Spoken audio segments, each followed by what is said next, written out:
Chapter 1. "Hey, Zephyra," someone whispered behind her. She knew without turning around that it was Noah. "What?" She turned slightly in her chair, still keeping her eyes on the whiteboard. Their English teacher was a hard nut and didn't appreciate chatting. "Put your hand like this," Noah said, demonstrating by holding his left elbow with his right hand. She frowned, but complied. He looked at her chest and nodded. Zephyra wanted to ask him what he was on about, but just then Ms. Hardnut turned around and she quickly copied the last few sentences from the board.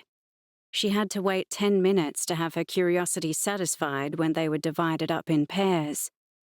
"What was that about?" she asked Noah. "I was doing the SAG test," Noah said. Felicia, who was sitting behind them, looked horrified. She hunched in and tried to hide her boobs. "What's the SAG test?" Zephyra asked.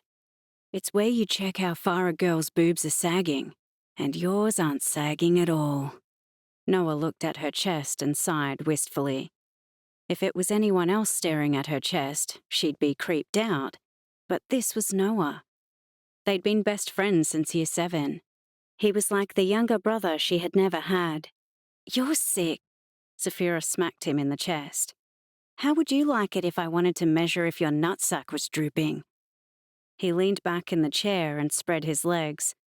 "Measure away." "No thanks." She looked away from his groin and flicked her hair. "I don't want to see that. It's disgusting."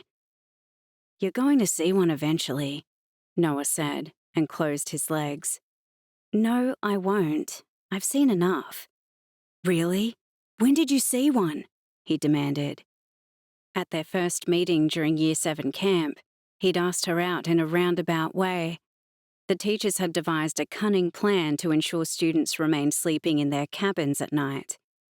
Every night after dinner, they took students for a 1-hour trek on the unsealed country streets until their feet ached from the gravelly road and their thigh muscles twitched.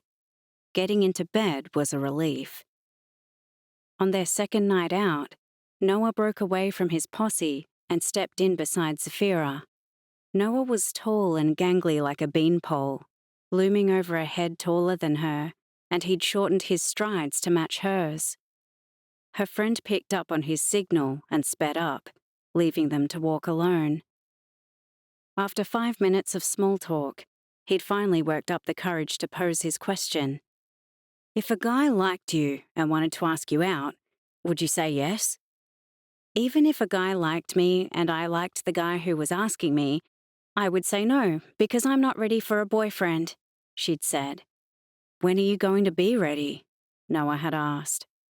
Since starting high school, it had seemed all everyone did was pair up and make out at lunchtime. It was like they were desperate to hurdle through this rite of passage of having their first boyfriend-girlfriend, so she wasn't surprised by the question. "Maybe in year 10, she'd said. She'd thought a lot on the subject. In the end, she decided being 16 years old was a good age to have your first boyfriend.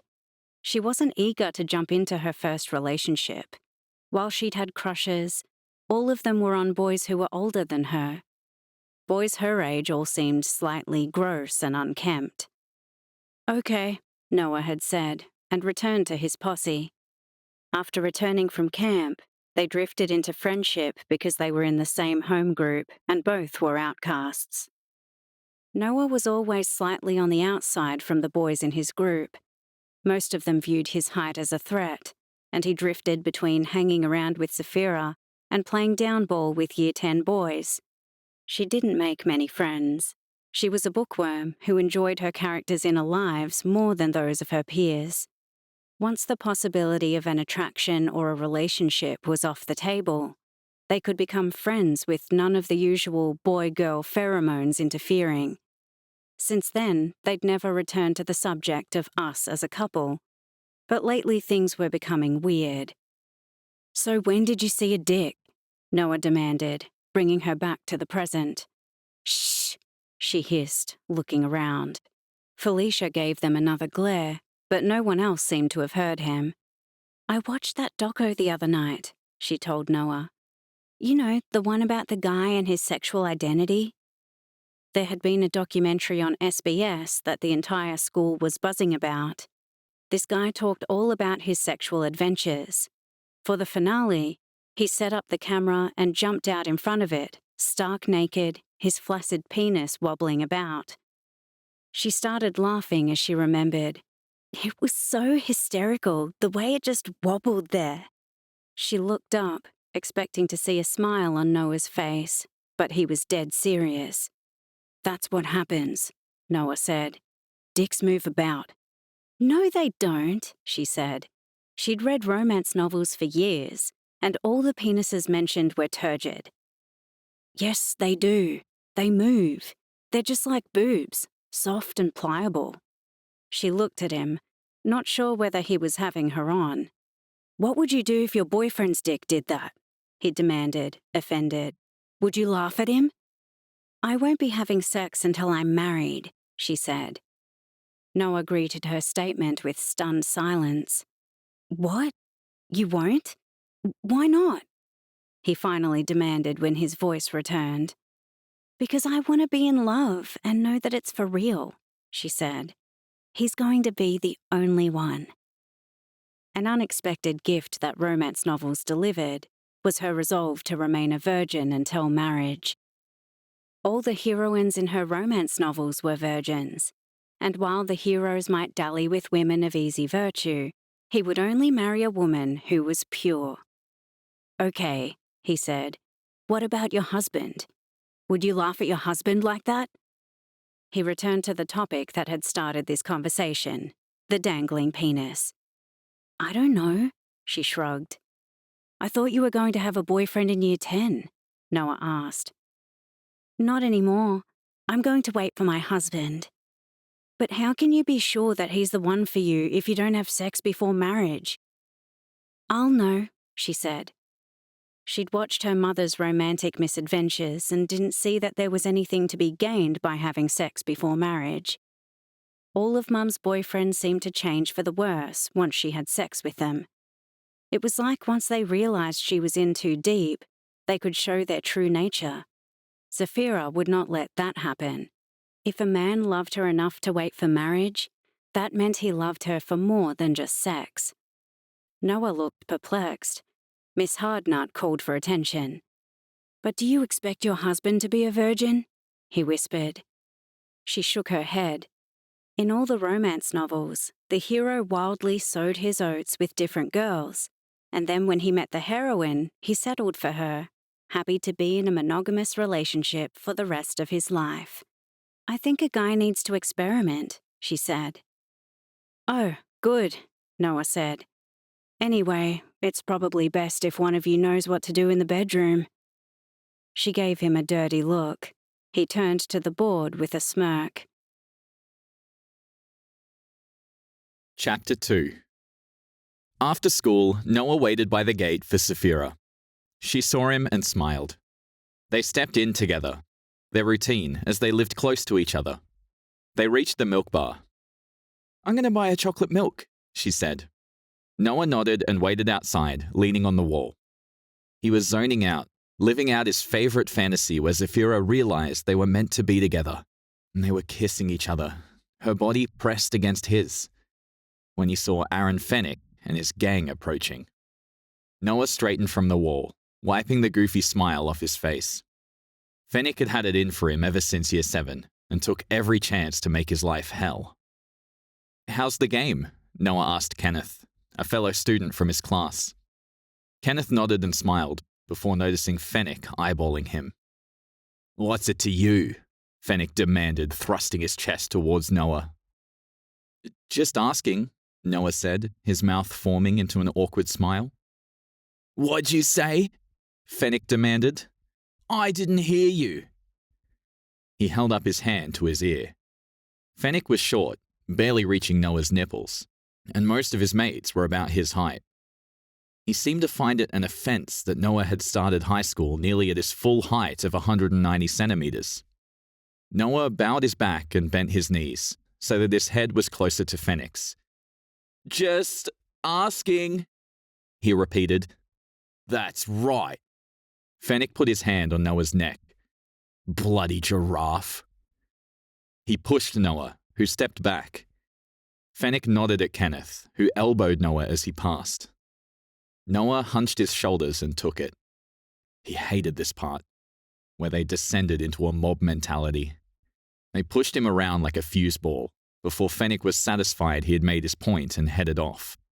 See you later, Jones, Fennec called out over his shoulder. Kenneth met Noah's eyes, shaking his head sadly as he passed by. Noah knew he thought he should fight back. After all, they were like Oompa Loompas. But Kenneth wasn't the one stuck in this gangly body that made him a target. Noah had been taller than everyone else his whole life, and all he had ever wanted was to blend in and be one of the boys. If he fought and lost, it would never be the end of it. Zephyra exited the milk bar. Noah watched the way she carefully inserted the straw into her chocolate milk. She stepped in beside him and said nothing as he straightened his shirt. He knew she saw, and scalding shame filled him. He hated that she saw him being a chicken shit. Everyone told him he should man up and smash the bastards. That'd teach him a lesson. He fantasized about it every night before bed, the way he would smash Aaron Fennec's face. He was much taller than him, but Fennec was all muscle. He was on the footy team and he was built like a tank. On the field, he didn't budge. No one knew he didn't stand a chance against him. Fennec knew it too. The way he smirked at him was like he could read his mind. It wasn't just about tormenting him. It was knowing that he was full of rage but couldn't do anything about it. See you tomorrow, Zephyra said when she reached her street. See you, Noah said. Zephyra looked at him and hesitated. He knew she was debating whether to say something about the boys. Please don't say anything, he begged inside. He didn't want to see pity on her face. Mr. Brent is organizing a cycling fundraiser, she said. I'm thinking of joining. You are? Noah said, keeping it cool. He'd seen flyers around the school. There were going to be training sessions twice a week, riding bikes long distance, building up to a week of riding around the Murray River in male and female tours as a fundraiser for the food bank. What about you? She asked. His heart sped up as he thought about a week-long camp with the two of them together. Anything could happen. I might do it too. She smiled and nodded. He watched her walk away, allowing himself a minute to admire her curvy form. She was his dream girl, with her hourglass figure, dark wavy hair and brown eyes. He had to fight not to stare at her, could only steal glances when she was securely away from him. She turned to look over her shoulder, and he waved, forcing his gaze away as he continued walking. He felt lighter and full of hope. Maybe this was finally his chance to make a move. Ever since he started high school, she had been his one and only crush. He had asked her out at a Year 7 camp and she had turned him down, saying she was waiting to have a boyfriend when she was older. At first, he thought she had just been making up an excuse to reject him, like all the other girls he had asked out. But he had noticed on their return that she kept saying no to everyone. She wasn't interested in a boyfriend, and so he became content to wait. He figured it was only a matter of time until she wanted someone, and they could finally cross over from friends into something more. All he wanted was Zephyra. He said he'd do the bicycle run, but there was only one problem. He entered the house and threw his backpack in the hallway. Dad, he called out. He walked into the living room. Dad was standing above Mum. Mum was on the couch, her eyes red-rimmed, a tissue against her face. What is it? Dad asked. I was wondering if I could get a bike, Noah said, finishing his train of thought as he processed what he was seeing. Why? Dad asked. Mum got up and left the living room. I'm wanting to do a bicycle tour, Noah said. I'd have to train twice a week. Good. It's just what I've been telling you. You need to build up some muscles. Dad punched him on the arm, having to reach up as Noah loomed over him. He sat in the armchair. We'll go shopping on the weekend. Noah nodded. He went to his bedroom, passing the kitchen on the way. His mum was standing over the sink, her hands soaking in the hot water. "Mum?" he called to her. Mum jerked. "Are you okay?" Noah asked. "Of course." Mum forced a smile. "It's just stupid hay fever." Noah hugged her. He got his height from his mum's side of the family, and she was only 10 centimeters shorter than him. She patted his arm, leaving soapy bubbles. "You're a good boy. Dinner will be ready in a little while. Grab a cupcake." Noah kissed her on the head and took a cupcake from the kitchen table. He was walking through the hallway when the phone rang. He picked it up and said hello. There was silence. He said hello again. Mum appeared from the kitchen, wiping her hands on a tea towel. The person hung up and there was a dial tone in his ear. "They hung up," Noah said. Mum's face tightened with pain and she returned to the kitchen. It was happening again. Noah bent over and unplugged the phone, hiding it so that it looked like the phone was still plugged in. He went to his bedroom. He couldn't believe that his dad was up to his old tricks. Last time he had promised he'd never do it again. Noah remembered the shouting matches. He'd even woken during the night and seen Mum packing her bags while Dad walked around begging her to give him a second chance. Afterward, everything settled down. Mum was cold towards Dad, but he was true to his word, coming home from work on time, bringing Mum flowers or a present, taking her out to dinner. They even went away for a romantic weekend, leaving Noah and his sister with his grandfather. In the 2 years since, they were happy, and it was like it had never happened. Until now. This was how it started last time, with phone calls that kept hanging up, and then a woman turned up on their doorstep to talk to Mum, telling her she and Dad were in love, that Dad had promised they would be together, and he was unhappy in his marriage. Noah had snuck into his parents' bedroom and watched the woman leave from his parents' window that looked out onto the front. The woman was petite, only 150 centimeters. She would have reached Dad's chest. Noah could just imagine how they would have fit together, and the reason his dad was attracted to her. Afterward, Noah heard his mum telling his sister, "Never marry a man shorter than you." Noah didn't know what he felt. He was angry at his father for cheating on his mum and causing her pain. But he was also happy when Mum didn't leave. He didn't want to be the boy from the broken family. He understood something about why his father did what he did. He had seen the same look that Fennec gave him when his dad looked at him. A look of resentment and anger. He wondered how much of this feeling was behind his father's infidelities. Noah sat on the bed and put in his headphones as he fired up his game console. "You there, Zephyra?" he called out. "Online now," Zephyra said as she joined him. He tuned out the world around him, Zephyra's voice in his headphones soothing him. Chapter 3. Zephyra leveled up and killed Noah's avatar. "Gotta go. Have homework to do," she told Noah. "One more," he pleaded into her headset. "It's been an hour. We have English homework to do." "Don't care." She and Noah had different academic expectations. Zephyra was a straight-A student because of a combination of dogged work ethic and natural aptitude, while Noah suffered through school, struggling to concentrate and sit still for the allotted 6 hours of instruction, grazing the bottom of the achievement ladder. It was out of character from him not to respect her need to do homework. "Is everything okay?"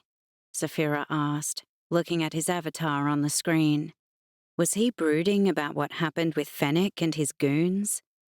The scenes of him being bullied were depressingly familiar. There was something about him being so tall that seemed to incite them. Picking on Noah was a way of them proving their toughness. She'd once attempted intervening.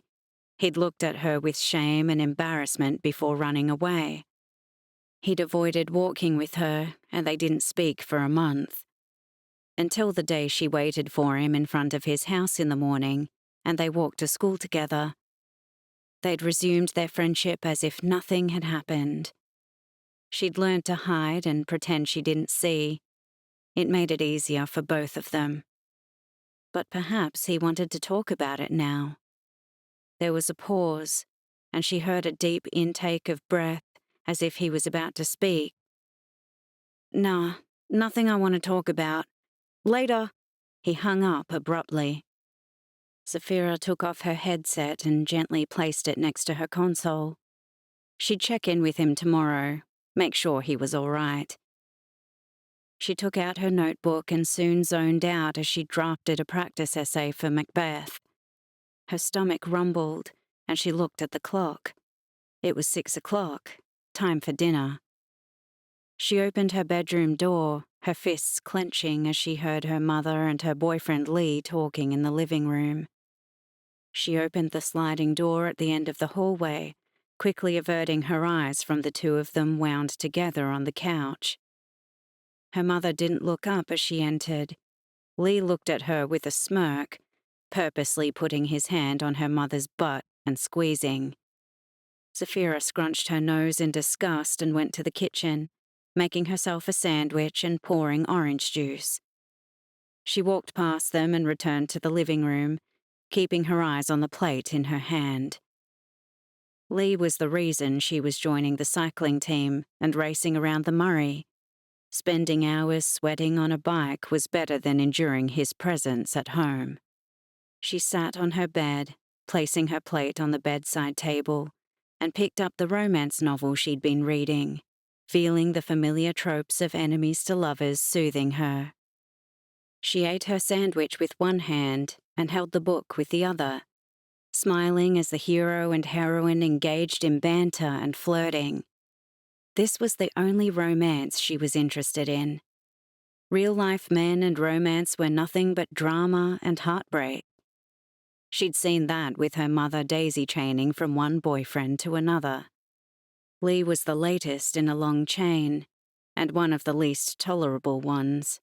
But the good news was that he would move on before long, undone by her mother's neediness and dramatics.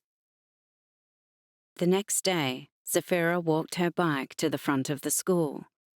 After the last bell, she'd changed into shorts and a t-shirt in the toilets, her helmet hanging off the handlebars.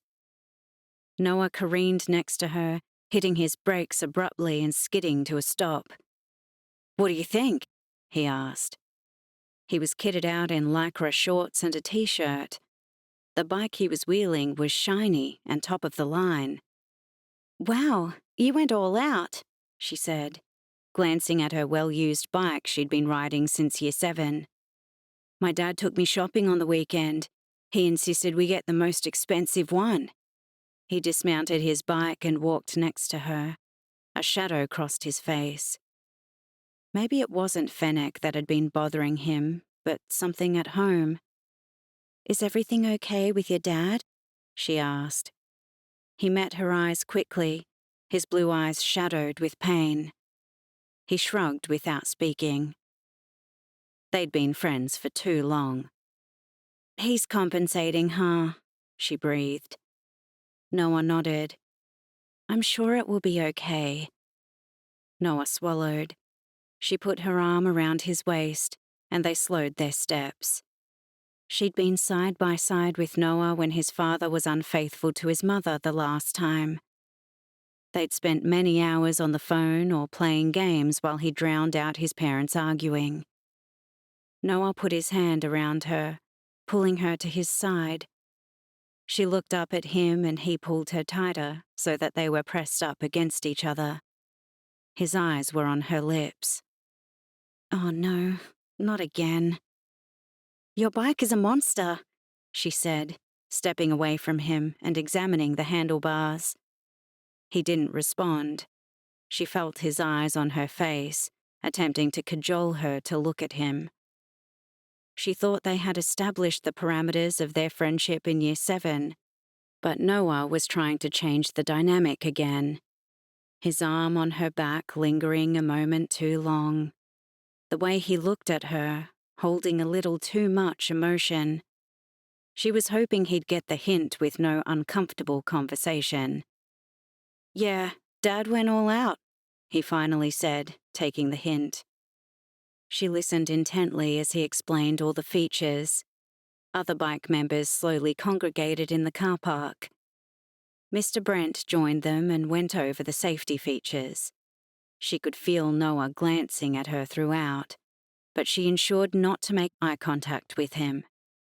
She was relieved to hit the open road, and for the pain in her thighs and buttocks as they rode for an hour on the bike tracks of their suburb. By the end of the session, they were all sweaty and sore. She struggled to ride home, Noah next to her. "I'm dead," she groaned as she dismounted in front of her house. "That was absolutely awesome," Noah said, smiling down at her as he circled her on his bike. "Where do you get your energy from?" she asked, slugging back from her plastic bottle as she sat on the porch steps. "Don't know, but I think I'm made for this."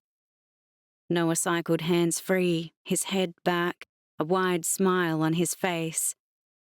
She laughed, taking pleasure from his joy. "I think I want to do extra training sessions this weekend. You in?" he asked. Zephyra heard her mother and Lee inside her mother's bedroom, their sounds of pleasure carrying through the glass window, and shuddered. "Yep, I'm definitely in," she told Noah. Chapter 4. Zephyra sat on the picnic bench table that was perched on the hillside, her dark hair streaming behind her, the undulating hills of the national park forming a backdrop. He slowly undid his helmet, mesmerized by her joy. It was their second session in Brimbank Park, cycling up and down the walking and dirt tracks, developing their stamina. "Isn't it a beautiful day to be out?" She spread her arms out and smiled. "Every day with you is beautiful," he said, without thinking. She looked at him, her smile fading. He drew closer and sat next to her. "Even when you're stinking from sweat," he said, doing a fake sniff to break the tension. She laughed, punching him in the arm. He sighed, fighting between the desire to make a move and the fear that he should be patient and bide his time. Zephyra took out the sandwiches she had made from her backpack and handed him one. "How are things with Lee and your mum?"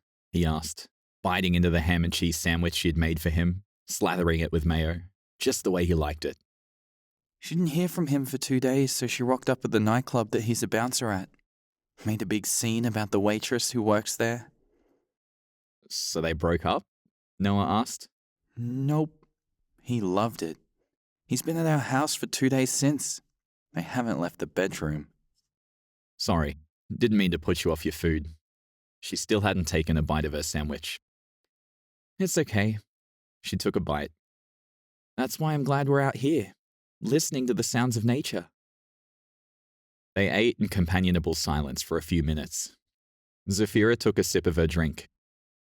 "What about your folks?" she asked. Noah scrunched up this plastic bag and put it in her backpack. "I almost wish they'd fight. It's like living in a tomb." Ever since the phone call hang-ups and his mother's suspicion his father was having an affair again, his parents retreated into silence. They only spoke to each other when they absolutely had to. And then they were icily polite.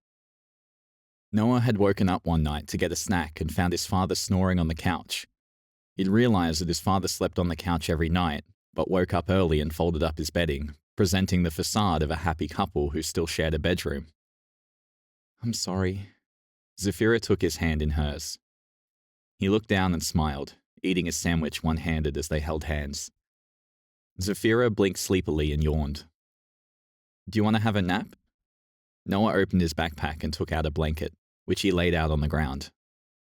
He folded up his hoodie and made it into a pillow before pulling her down, so they lay down next to each other, their heads sharing the hoodie pillow.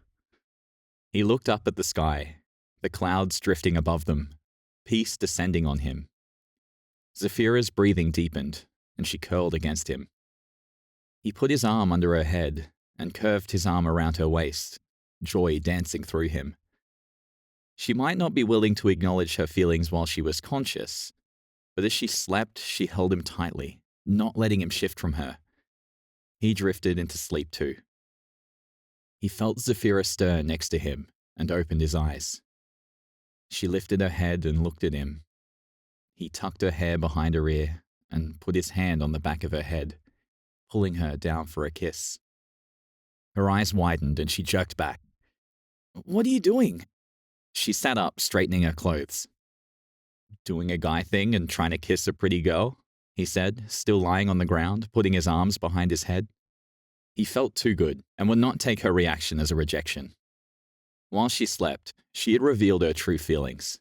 She trusted him completely. He just needed to stop trying so hard. She looked at him, her mouth gaping open before slapping his arm. "Jerk." He said nothing, just smiled as he looked up at the sky. It was just a matter of time. Later, he rode Zephyra home and stopped at the milk bar to buy a Gatorade. When he stepped out, he saw Aaron Fennick and his mates looking at his bike. "We thought it was you, Jones," Fennick said as he looked him up and down in his lycra shorts and t-shirt. "Don't you look stylish?" "Thanks," Noah said, getting sick of his jibes. He reached for his handlebars, but Fennick's hands were on it, preventing him from pulling the bike away from the wall. "What's your hurry?" Fennick asked. "I have to get home," Noah said, not letting go. He still felt the usual terror and panic in his stomach, but something was different. He was suddenly sick of Fennick's bullshit. His jibes and bullying. Standing so close together, Noah was aware of how much taller he was. Since he had been training, he had filled out. He didn't need to do anything about his legs. The cycling took care of that. But he had been doing weights and sit-ups to develop his torso. He needed to carry the bike over rough terrain and absorb the shocks of the handlebars. Standing so close to Fennick, he realized he was almost as wide as him. While he didn't have Fennick's bulkiness, he had height. Fennick realized it too. There was a moment of discomfort in his face when Noah didn't back down. Fennick had to decide whether to back down and step away or keep the confrontation going. Fennick let go of the handlebars. Noah swung his leg over the seat and was about to swing off. "Look at that," Fennick said, smirking as he looked around at his posse. "Jones here is shaving his legs. Are you wanting to be more attractive to your boyfriend?" Noah looked at him with annoyance. All cyclists shave their legs. Fennick looked surprised. He had obviously expected that this would get under Noah's skin, and he didn't know what to say. "Really? I thought it was only puffs." "So you're calling all cyclists puffs, including Randy?" Noah asked, mentioning Fennick's younger brother, who was also on the team. "Hey, leave him out of this," Fennick said, pushing his chest toward Noah. "You're the one who brought it up," Noah said. "Don't you call my brother a puff," Fennick said. "I'm not," Noah said. "You did that." Fennick's eyes widened. He was shocked Noah was talking back. "I didn't call Rodney a puff. I called you a puff," Fennick yelled. Noah was on the street, about to push off on his bike. He could pretend that he hadn't heard what Fennick said and just ride off. But without even knowing he was going to do it, he dropped the bike onto the ground and headed back. Fennick's eyes widened when he saw Noah walking back towards him. Noah saw in slow motion Fennick's arm swinging back for a punch. Noah moved slightly to the right, and Fennick's punch connected with his shoulder instead of his face. Noah lifted his arm and formed a fist. He aimed it at Fennick, putting his whole body behind it. His fist connected with Fennick's face, crumpling like a deflated ball under the force. Fennick's head snapped back. Noah didn't give him a chance to recover. His rage unleashed, and he kept punching. Some of his punches connected, some didn't. But the force of them kept Fennick from being able to do anything more than flinch. With his greater height, Noah had greater reach to hit Fennick. But Fennick couldn't hit him back. His shorter arms fell just short, and when he connected with Noah, it was weak and barely stopped Noah's assault. Noah's fist connected with Fennick's nose, and blood spurted out. Fennick fell backwards. his hands covering his nose and mouth. Noah had his arm up, fist formed, ready to punch again. But seeing the way Fennec flinched brought him back to his senses. He looked at Fennec's two mates. They were avoiding his gaze and stepped back. Noah stopped, taking deep breaths. He knew this was where he should say something, make some big announcement about Fennec watching his step and staying away from him. But his whole body was shaking. He knew he had to get out of there before the adrenaline wore off and he became a blubbering mess. Noah turned and got on his bike, riding away without looking back. He rode furiously, glad to have an outlet for his crazy energy. He couldn't go home so keyed up. His parents would want to know what happened. And his dad couldn't find out. It was his dad who had taught him to be a mouse and let the bullies win. They'd been to a footy game and were exiting when a Hawthorn supporter started up. "Take that shirt off, you loser!" he shouted as Noah and his dad walked past. His dad just walked by, pretending he didn't hear him, but the Hawthorn supporter wasn't backing down. "Did you hear me?" he demanded, stepping into Dad's way and tugging on his dad's Western Bulldogs shirt. His dad pushed him away, and the Hawthorn supporter chest bumped him. "You heard me," he said menacingly. "I want no trouble," Dad had said. "Is that right?" He'd flicked his dad's Western Bulldogs hat off. "Then take it off." His dad had looked down at the ground as he took off his shirt. "Drop it," the Hawthorn supporter ordered. Dad had dropped it onto the ground as Noah watched. The man stepped on the shirt and ground it into the dirt. Dad had hunched and sidestepped the man. The man let him go. "But Dad, what about your hat and shirt?" Noah had asked. "I'll leave it," his dad had said, grabbing hold of his arm and pulling him along. That was the moment Noah had learnt to avoid a fight at whatever cost.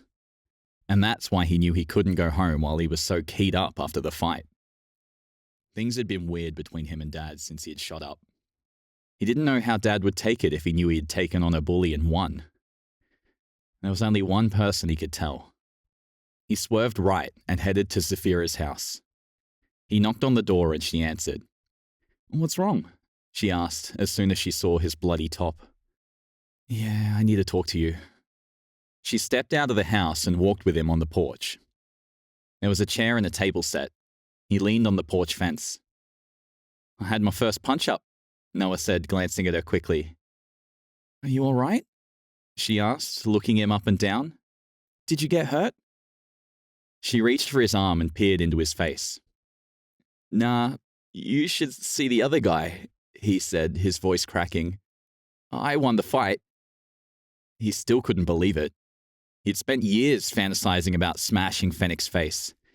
Every time he had imagined it, he'd been full of satisfaction and joy. But now all he felt was guilt as he imagined the pain on his face. "I smashed Fennec in the face," Noah said. "You did?" Zephyra's voice was full of disbelief. He saw himself through her eyes. The gangly, awkward boy who was always so unco.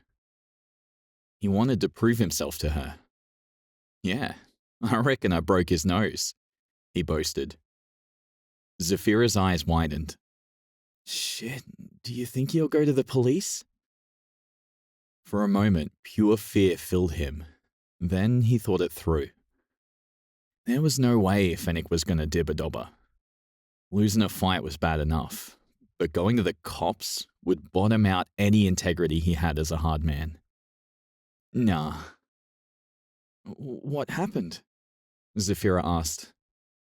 "He was giving me shit as usual, but suddenly I wasn't going to take it anymore. I'm not going to be anyone's bitch." As he said it, he realized what had changed. He had spent so much time fearing the pain of a punch-up, but while training and bike riding, he'd experienced lots of pain, and it hadn't killed him. He had a high pain threshold. It suddenly seemed absurd that he had ever feared Fennec and a punch from him, that he had played monkey in order to avoid it. Fury filled him. "No one's ever gonna fuck with me again," he said. Zephyra looked at him with concern. "Okay?" She didn't look like she believed him. In her eyes, he was still the unco Noah. He suddenly didn't want to stay and talk to her. It just pissed him off. He didn't know what he'd expected, for her to fall into his arms like he was a hero. But she was just looking at him in the usual way. He felt so different, but she saw nothing. Anyway, I have to get going. He headed down the stairs. Noah, Noah! She called his name as she followed him. She grabbed his arm. He stopped. I'm just glad you weren't hurt. He looked at her. With him on the bottom stair, their faces were close together. He looked at her lips and leaned in to kiss her. His lips brushed against hers when she snapped her head back. What was that? She asked. You know what that was, Noah said, suddenly sick of the bullshit. You know how I feel about you, Zephyra said. You're my friend. I'm just a friend, but I'm not boyfriend material. That's not what I said. No, you didn't have to. Noah turned back and stepped down. He got on his bike and rode away. There was a tearing in his chest, and the wind dried his tears as he rode. He'd thought that when he won his first fight, things would change. But they didn't. He was still the same guy, and Zephyra would never see him as anything different. Chapter 5. Zephyra walked out of her house to find her street empty. Usually, Noah was waiting for her to walk to school together. Why must he be such a boy? They were friends, nothing more. In class, he was sitting at the front, next to Felicia and some other girls. He saw her enter and turned his head away. Zephyra huffed as she went to their usual seats in the back. At recess, she went to his locker, hoping to clear the air, but a ragtag group of girls and boys surrounded him. He was not hanging around in his usual crowd. Noah had moved up in the world. I punched Fennec's nose and his blood spurted like a fountain. The bastard screamed and ran away. Noah regaled his audience, reenacting the fight. Everyone watched him in awe. He looked at her, briefly making eye contact, snubbing her as he returned his attention to his posse. She fumed. Was he really going to be this immature? By lunchtime, she'd had enough, and she ducked into the library and slid into the world of her romance novel. There was no disappointment or surprise in her book. As she walked home, Zephyra saw him ahead of her with his new crowd. She slowed her steps, letting them move ahead of her. She'd always been honest with him. He knew she liked him as a friend and nothing more, but still he kept trying. And now he was acting like he was the victim. A crowd of people shouted and yelled as she walked through the park. Noah yelled. She pushed through the crowd, horror filling her as she saw Noah being held up by two big men as Fennec punched him in the gut. Noah doubled over, his legs not touching the ground as he hung in the air. She looked around, expecting someone to step in and help Noah, but they were all enjoying the spectacle. Fennec pulled his arm back, going to punch Noah again. "Stop it, you coward!" Zephyra shouted, yanking Fennec's arm back. It was like pushing a Mack truck. He didn't move. Noah lifted his head, looked at her with surprise. Fennec shook her off and she fell to the ground. Noah roared, tearing himself away from his captors. He threw a wild punch, connecting to the ear of one man and headed for Fennec. The other guy grabbed him by the waist and tugged him back. Fennec smiled as he headed for Noah, who was now on his knees, wrestling to get free. Fennec pulled back his fist, ready to smash Noah in the face. Zephyra's hand touched a rock, and she stood, hitting Fennec on the back of the head with the rock. Fennec looked at her with surprise before falling over. His mates dropped Noah, who fell on all fours to the ground. Fennec's mate reached for her. Zephyra swung the rock, hitting one of them with a glancing blow on the shoulder. The other one yanked the rock from her hand, holding her arms to her torso. The other mate lifted Fennec off the ground, who looked dazed, blood dripping on his forehead. "That little bitch," Fennec muttered, looking in her direction. Fennec headed for her, his fist raised. "Leave her alone!" Noah shouted, throwing himself forward and knocking Fennec over. The mate holding Zephyra let go, and they were all tangled with Noah. Zephyra found the rock again and hit the huddle, hitting Fennec's mate in the back. The police siren sounded close, and the crowd dispersed. Fennec's mates looked up, catching the sight of the police car, and ran, leaving Fennec on the ground by himself. Noah pushed Fennec off, knelt on his knees before her. "Are you okay?" he asked, his hands caressing her arms as he checked for injuries. "I'm fine," Zephyra said breathlessly. She took stock of her injuries. There were a few sore spots on her torso from loose limbs connecting during the melee, and her upper arms hurt where they'd held her down, but she was okay. She dropped the rock she was holding. "What were you thinking?" Noah demanded, tears in his eyes. "They could have hurt you." "So could you," she shouted. Adrenaline was wearing off, and she was trembling all over. "I'm a guy. I can take it," Noah said gruffly.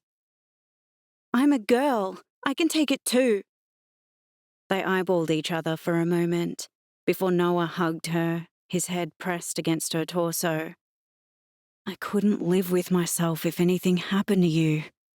And I can't take you being hurt." She cupped his head and hugged him back. 2 police officers were walking toward them. Fennec saw them and attempted to stand, but his eyes looked unfocused. There was blood streaming down his ear. She hoped she hadn't given him a concussion. The crowd had dispersed, and the 3 of them were the last ones left. "We received a complaint that there was a physical altercation in progress," the red-headed constable said when he'd reached them. Noah stood, putting his arm around his shoulders. The second constable, a blonde woman, approached Fennec and helped him stand. "You might need a doctor, mate." "Nah, I'm good." Fennec stepped away from the blonde constable. "So what happened here?" the redhead asked. Fennec looked too dazed to speak. "He fell," Noah said. The blonde constable picked up the rock next to Zephyra, blood on it. "Are you sure about that?" She stared at Noah. "Ask him." Noah nodded to Fennec. "Yeah, I fell," Fennec interjected. The constables split them up, trying to get to the true story, but they stuck to the cover. The constables took down their names and contact details. "Do you want us to drive you home?" they asked Fennec. Fennec looked wildly at Noah, terrified at the thought of being driven home in a police car. "Nah, I'll walk him home." Noah approached Fennec and put his arm around his shoulders. "I'll make sure he gets there safely." Zephyra heard the relish in his tone, as did Fennec, who winced at Noah's emphasis on safe. The constables left the park and returned to their police car, and she stepped in beside Noah, who was still hugging Fennec. "Get off me," Fennec muttered, trying to shrug Noah off. "Take it easy, mate." Noah patted his back and forced a laugh. "We don't want the nice police officers to think anything is wrong now, do we?" The constables sat in the car, and by the time they'd reached the street, they drove off. They reached an alley beside the park. "You wait here, Zephyra," Noah said, and frog-marched Fennec down the alley. Zephyra turned her back in the alley, looking out toward the street. She heard a guttural moan and Noah's muttering under his breath. He returned, sans Fennec. "Fennec has decided to walk home by himself." Zephyra looked behind worriedly. What if he's got a concussion? I could be up for charges if something happens to him. Noah stopped, staring at the sky as he took a deep breath. He took out his phone. Randy, your brother is in the alley next to Bletchley Park. He needs you to come pick him up. What happened? She heard Randy ask. He fucked with the wrong person. Noah hung up and hugged her shoulders, turning them toward their homes. Are you sure you're all right? Zephyra nodded. Now that it was over, she suddenly felt exhausted. She couldn't wait to get home and sleep. She leaned against Noah, and they walked together. I can't believe you jumped in like that, Noah said, kissing her head. Of course. You're my best friend. She wrapped her arms around his waist and enjoyed the sensation of him helping her walk. I'm sorry for being a jerk, Noah said. I just like you. I like you too. You're my best friend, she interrupted him. Noah sighed, rubbing her back. Yeah, you're my best friend too. He walked her to her door and unlocked it for her, helped her to her bed, taking off her shoes while she sat on the edge. She lay down with a sigh, feeling him covering her with a blanket as she drifted into sleep. Chapter 6. Here's your sleeping bag. His mum entered, holding the green nylon sleeping bag in her hands. Thanks.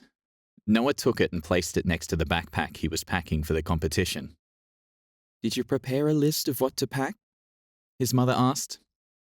Noah shook his hand, blowing out a sigh and making his fringe flop onto his forehead. Mum handed him a sheet. He looked at it and saw she'd prepared a list. Thanks, Mum. He kissed her on the cheek before tipping out the contents of his backpack and beginning packing again, this time ticking off the list. Are you excited? She asked. He nodded, ticking off the t-shirts. You and Zephyra are going to be alone for a week. Noah's cheeks flushed. He'd been thinking about that a lot more than he should have. Over the past 2 months of training, they'd spent most of the week together after school, training twice a week with Mr. Brent, and then going for a long bike ride through Brimbank Park and the surrounding suburbs. They'd always take a picnic and stop in the park, chill and hang out. Ever since the day of the fight, he had realized she felt more for him than she wanted to admit. Since then, their friendship had been slowly inching to the next level as he stopped trying to force anything. This weekend, they would camp together. They would be beneath the stars every night, side by side. This was his chance for her to admit her feelings, and that they were more than just friends. Just remember, if you do anything, use protection. His mum handed him a box of condoms. He flushed bright red. I'm not kidding. Make sure you use protection every single time. His mother tilted his face down to look at her. He knew where her concern was coming from. His parents got married 6 months after he was born. He knew from his grandfather's muttering that his parents had a shotgun wedding. Noah nodded, quickly taking the condoms and stuffing them in the front pocket of his backpack. Good boy. His mother kissed his cheek and left. Noah sat on the edge of his bed, the condoms taunting him. He knew his mother was taking care of him, but he wished he hadn't given them. Now he could think of nothing else. The most he had imagined was him and Zephyra kissing. Now that he had the condoms, his fantasies were unfurling more and more. He finished packing and took a photo, sending it to Zephyra. Ready for tomorrow. She sent him a photo of her backpack and sleeping bag. Me too. He lay back in bed, smiling as he thought about their weekend together. He was watching videos on his phone when he received a message from Zephyra. Might not be going, she said. Lee and Mum broke up. Shit. Noah jackknifed out of bed, pacing up and down. He desperately wanted Zephyra to come with him. This was his one chance to spend more time together, but he knew what her relationship with her mother was like. Whenever her mother was single, she leaned on Zephyra for moral support, needing her to spend time with her as she licked her wounds. Zephyra always put her life on hold. He started typing a message, telling her to choose herself. Was about to hit send, but couldn't do it. He took a photo of him looking sad and sent it to her with the caption, "I understand." She sent him back a sad photo of herself. "Do you want me to come over?" he asked. He watched the 3 dots on the message as she typed, holding his breath as he waited. "Yes," she replied. He ran out the door. "Going to see Zephyra," he yelled at his mother. He jumped on his bike and pedaled to Zephyra's house. She was sitting on the porch waiting for him, wearing a red cardigan over her cat pajamas. "How's your mother?" he asked as he leaned his bike against her house. "She's tired herself out with her crying." He sat on the porch next to her. It was a coolish night and she shivered. "You should get dressed," he said, touching her cold feet. "I don't want to go in there." She sounded so defeated and tired. "All right then." He took her feet and placed them on his lap, tucking them into his hoodie. "Thanks," she said and leaned against his shoulder. "I'm so tired of her drama. She keeps jumping from relationship to relationship and it's always the same. The declarations of undying love, the never-ending passion, the jealousy and possessiveness that drives them away, and then the messy breakup and recovery." "Yeah, you'd think that they would act more mature as they get older," Noah said. Over the past few months, his father had placated his mother, denying that he had had another affair, that it was just a crank caller. His mother seemed to have bought his act, but Noah wasn't too sure. "You know, when Dad picked me up from footy training a few weeks ago, I smelled perfume in the car." "I'm so sorry." Zephyra hugged him and placed his arm around her. Noah leaned his chin on her head, inhaling the smell of rose shampoo. He looked down at her, fantasizing about lifting her head up so that they looked at each other and kissed. He shook himself out of his daydream. Now wasn't the time. He took a deep breath, looking out onto the street before him. "That's one reason I'm looking forward to the week around the Murray. I don't have to think about all their drama." "That's the dream, a week without drama." "I mean, it could be. All you have to do is come to school tomorrow." She groaned, hiding her face in his chest. "I know. I wish I could just leave her." He looked down at her, his heart hurting at the feelings rising before him. "Then you wouldn't be the Zephyra I know and love." His muscles tensed, hoping she wouldn't react to his almost declaration of love. "I'm so lucky to have a best friend like you." She lifted her face towards him, tears glistening on her eyelashes. He was caught between warring instincts. One part of him desperately wanted to lean down, to kiss her. The other, more rational part was fixated on her use of best friend. Was that all he was to her? Just a friend? He had thought they were inching closer to transitioning into something more. There was a banging from inside the house, and Zephyra jerked back. "She's awake. I better go in." He took her feet out from his jumper and stood. She tried standing up and wobbled. He steadied her, pulling her into him and almost lifting her off her feet. "Damn, you've really filled out." She caressed his chest and his arms. "You're like a super hunk now." Her eyes were wide with wonder. He started leaning down. Stuff it. It was now or never. The front door slammed open behind them, and her mother stood in the doorway, her hair disheveled and her eyes red-rimmed. "Let's do a fast food run." She jangled her keys. He reluctantly took his hands off her. "Okay, Mum." Zephyra stepped back. "Good luck for tomorrow." She stood on her tiptoe and kissed him before walking towards the car with her mum. He got on his bike and pedaled behind them as they drove down the street. They turned left at the end of the street and he turned right. It'd be okay. They were only going to be apart for a week, and then he'd make his big move. Chapter 7.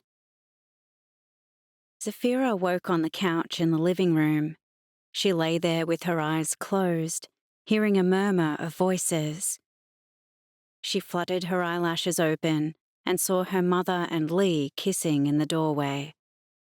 "I'm sorry, baby," Mum was muttering between kisses, her hands on his back. "I missed you so much." "I'm glad you called," Lee said, pushing her against the wall and grinding his hips against her. Zephyra closed her eyes, pretending to sleep. "Let's go to my bedroom." Her mother led Lee down the hallway. Zephyra turned on her back and stared at the ceiling, disappointment welling inside her. She'd stayed up until 2 in the morning, comforting her mother after her brutal breakup. Her mother had promised that she was done with Lee and his shady ways. He was unreliable and wouldn't ever meet her plans. When he showed up, he was always hours later, and then would ghost her for days at a time. Her mother was constantly at his beck and call. Zephyra had been willing to give up all her plans to be there for her mother, and as soon as she was asleep, she called Lee for a booty call. She looked at the clock. It was 5 o'clock. It wasn't too late. Zephyra went to her room. She hadn't unpacked her backpack. She rechecked all her goods, went to the kitchen and made sandwiches and prepared snacks for the bus trip. At 7 o'clock, as the sun was rising, she left her house, carrying her backpack and sleeping bag to the bike. She'd left a note for her mother telling her she was going on the trip. She waited outside of Noah's house. At 7 on the dot, he stepped out of his house wearing his lycra outfit. In the 2 months they'd been riding, climbing up and down the hills and valleys of Brimbank Park, he had become toned and filled out. The bike naturally toned the legs and thighs, and Noah had been doing weights for his upper body. He looked, well, not like Noah. If he wasn't her best friend, she'd have to say that he was hot. He saw her and beamed, running toward her like an exuberant puppy. This was the Noah she knew, slightly goofy and fun. He hugged her tightly. "You're coming!" "Yep, Mum backslid with Lee, and I don't want to deal with that drama." Pressed up against him, she was aware of how solid and large he felt. What was happening to her? Noah looked down at her, and she saw his eyes shift to her lips. Oh no, what was he thinking? His father came out the front door, and Noah turned toward him. "Zephyra's coming!" he shouted triumphantly. "I'm so glad," his dad said. "It devastated Noah that you weren't going." Devastated. Such a strong word. "We'd better get going." Noah strapped on his helmet. "We have to be at school in half an hour." He hugged his father and got on the bike. As she rode behind him, Zephyra kept glancing at his broad back. Where he could, Noah rode beside her, a beaming smile on his face. Zephyra was happy to meet her goal of completing the marathon, and she was happy to be spending time with Noah. But now she was wondering if this was such a good idea. In the past, when emotions got too heated, or she felt he was becoming too strong with his affections, she could always leave and go home. Now they were going to be joined at the hip for the next week. Maybe this wasn't her greatest idea.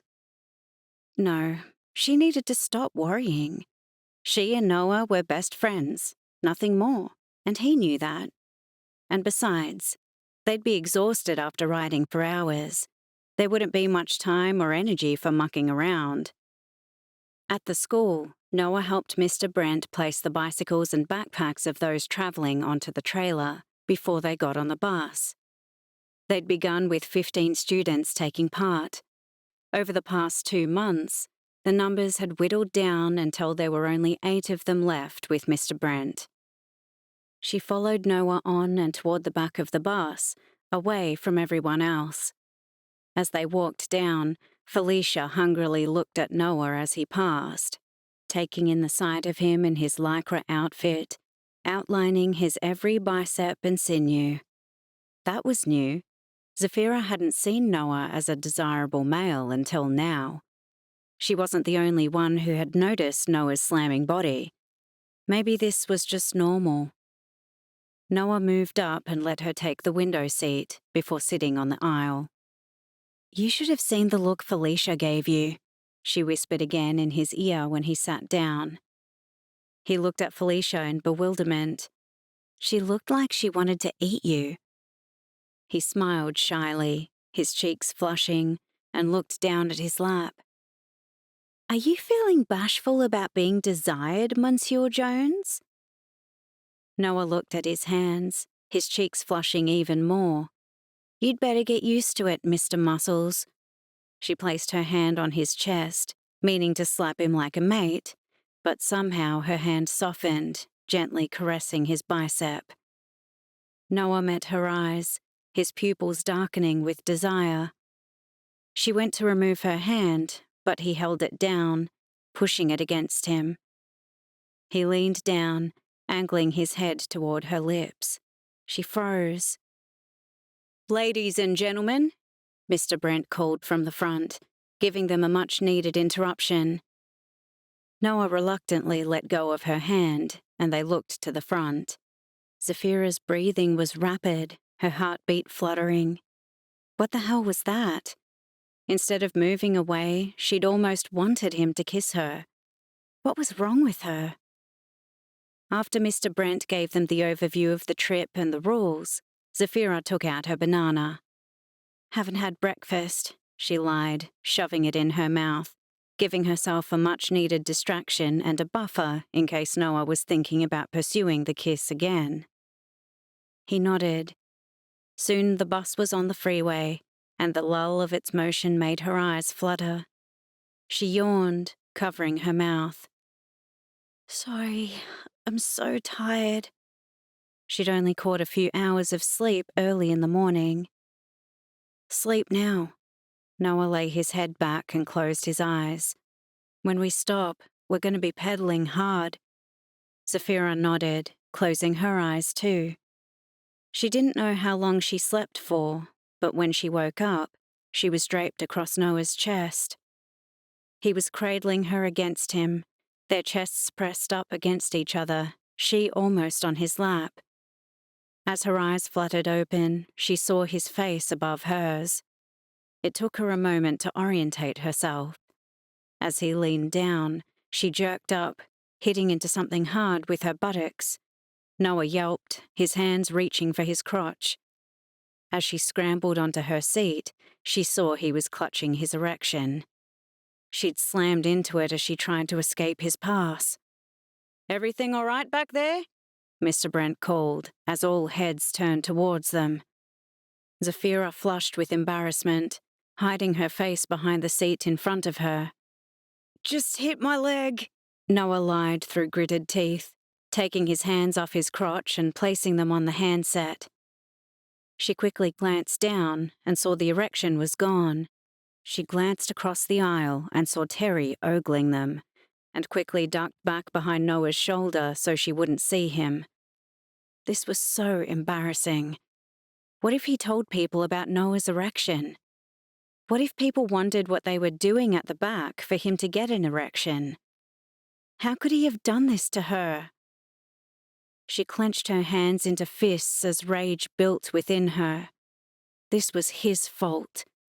How the hell did she end up across his lap? Damn him. Chapter 8. Noah got up and let Zephyra pass. He waited in the aisle as the bus emptied. She didn't look at him once as she passed. He knew by the straight posture of her back that she was pissed. Shit. He kicked the bus seat. This was supposed to be his big moment, and he had fucked everything up. They'd both fallen asleep, and he had woken to find her leaning against his shoulder. He'd watched her sleeping, his hopes lifting at the thought of the holiday.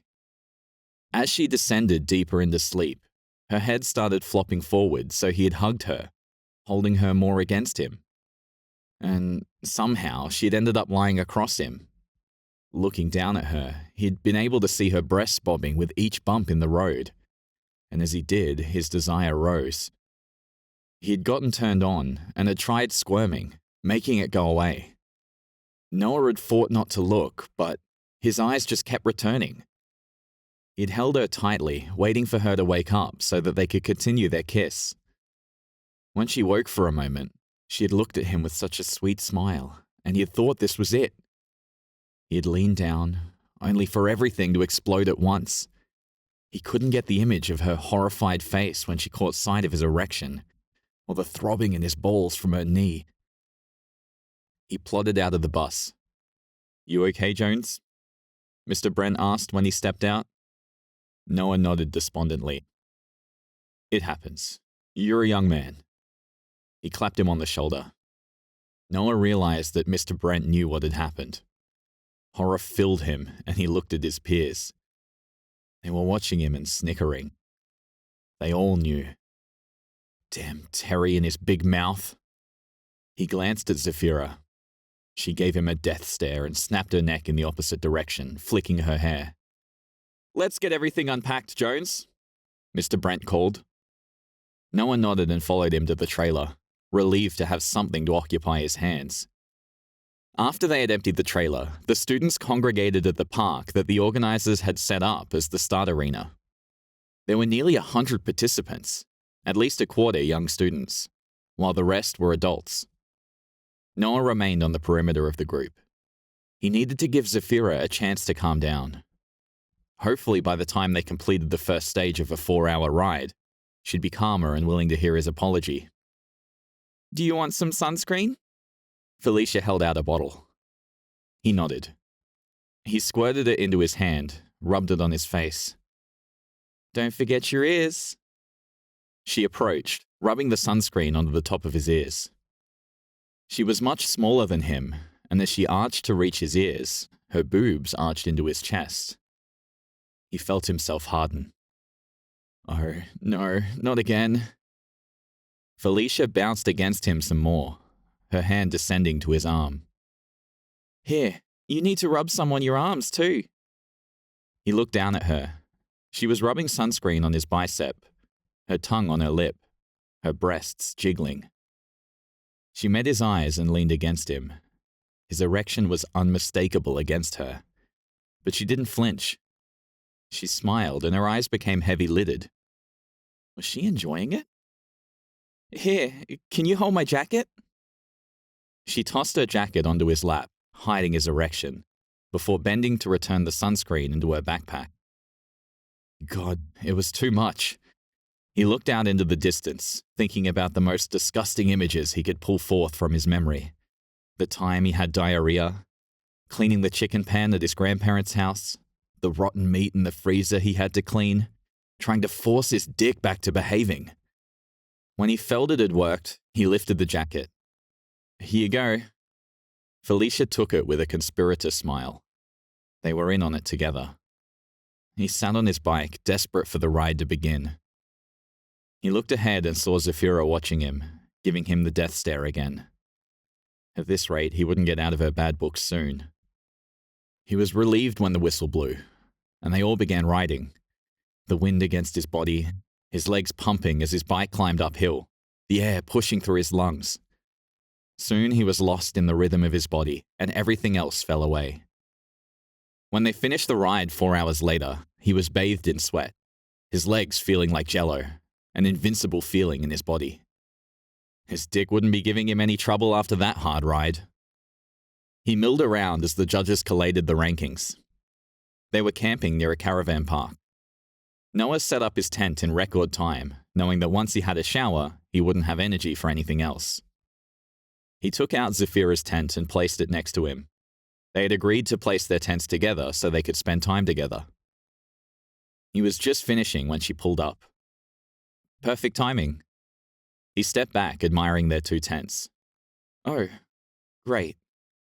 Zephyra put her bike next to his, fiddling with her kickstand. Shit, should he talk about before or pretend it didn't happen? "Listen, about before. I'm going to have a shower." She cut him off, taking her backpack and hot-footing it to the shower block at the caravan park.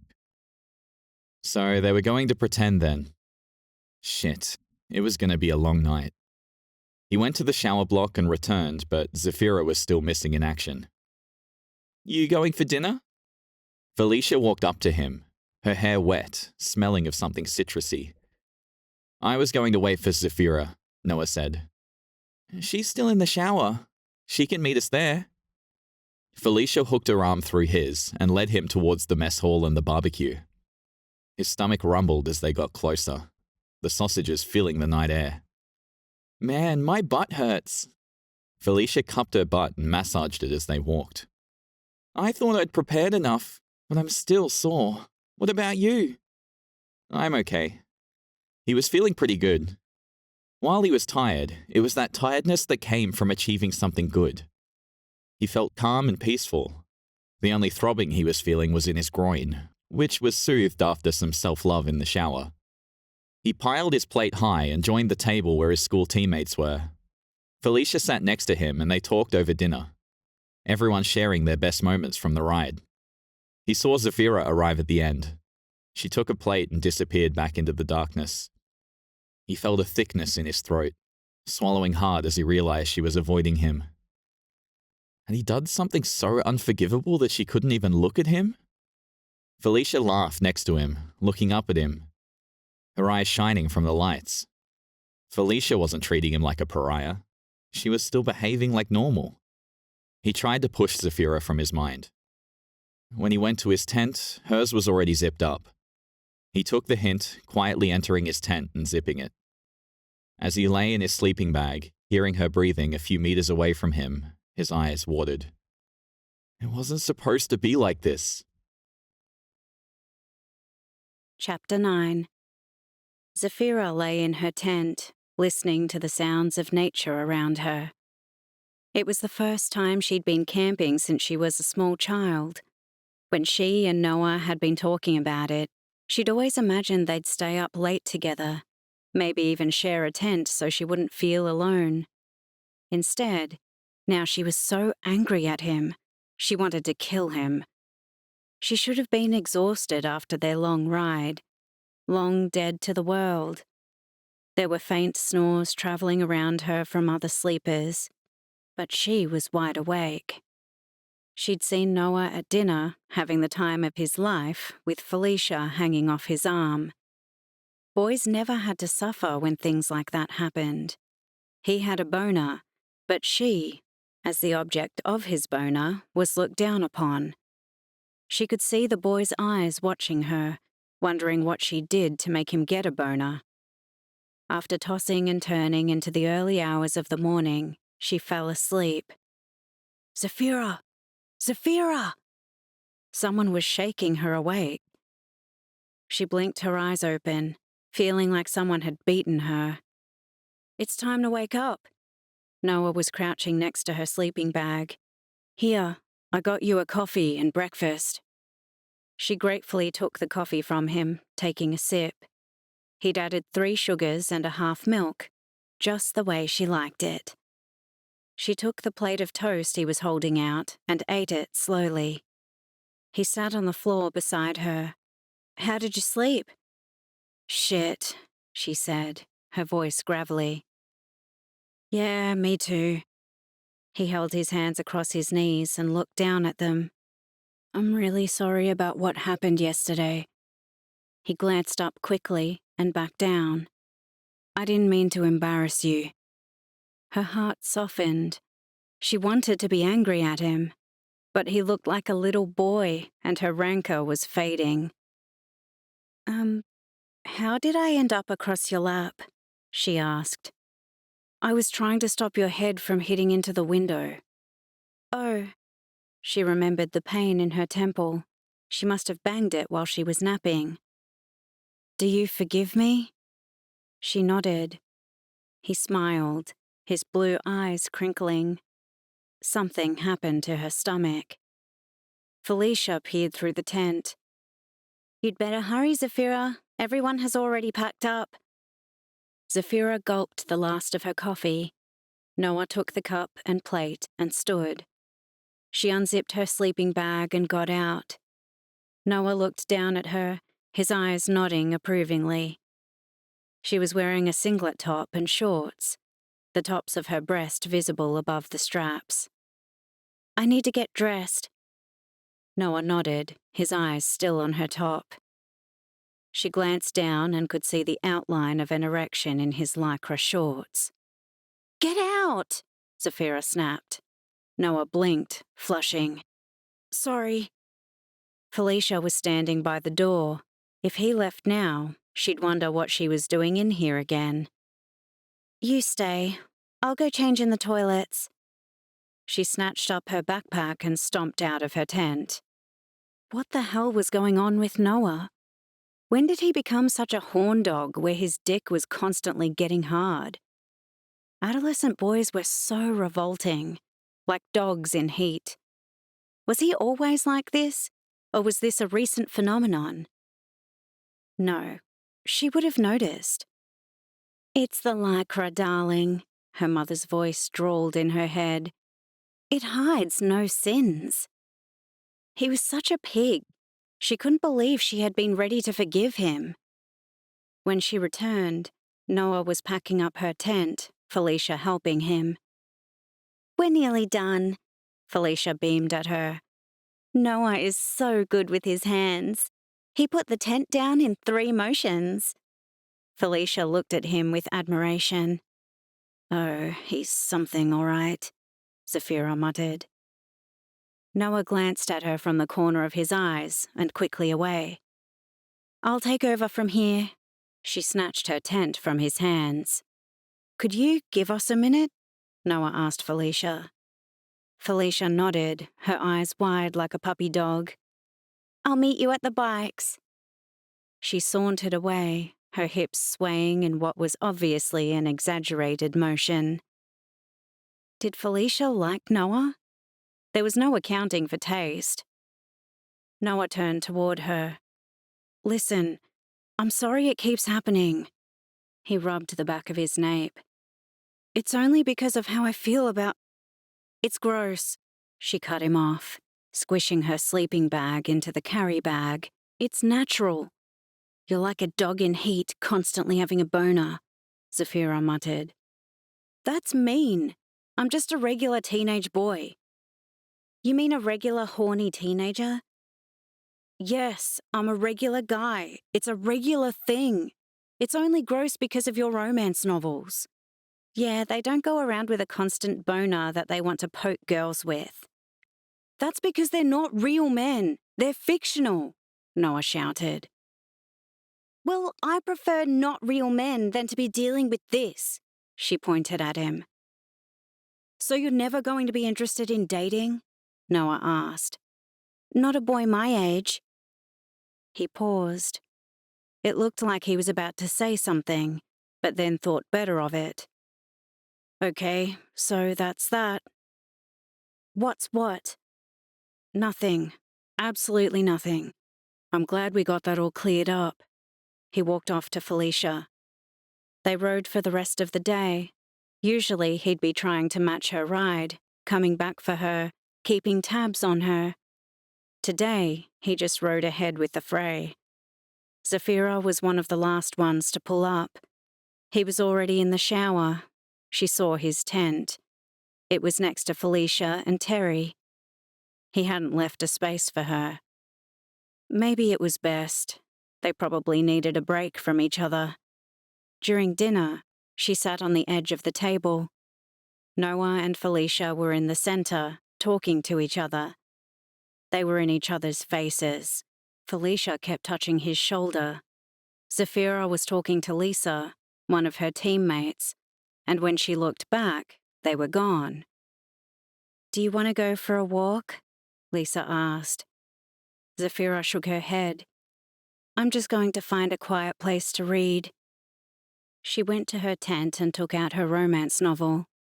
They were camping at another caravan park, and there was a bench by the river with a light above it. A perfect place to read.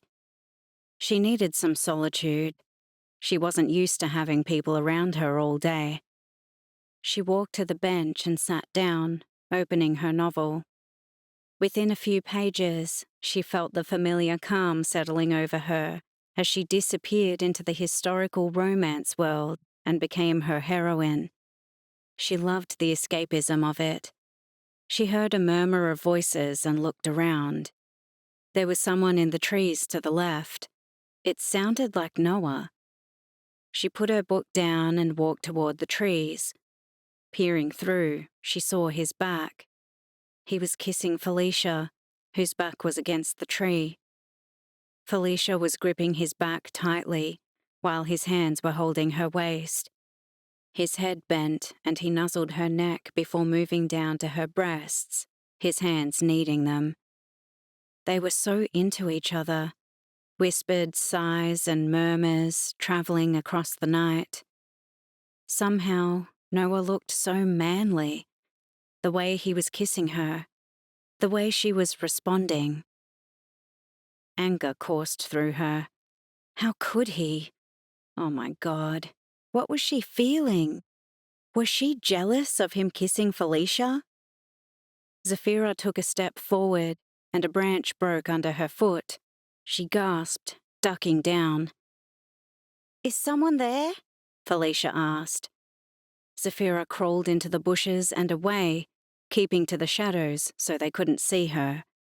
She returned to her tent and zipped herself in, realizing there were tears on her cheek.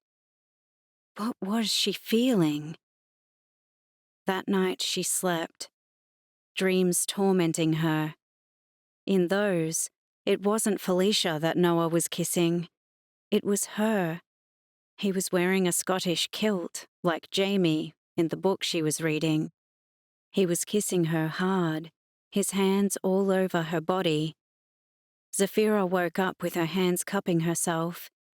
She ducked her hand into her panties, touching herself, thinking about Noah as ecstasy swept her. Her eyes snapped open. What was happening? Did she desire Noah?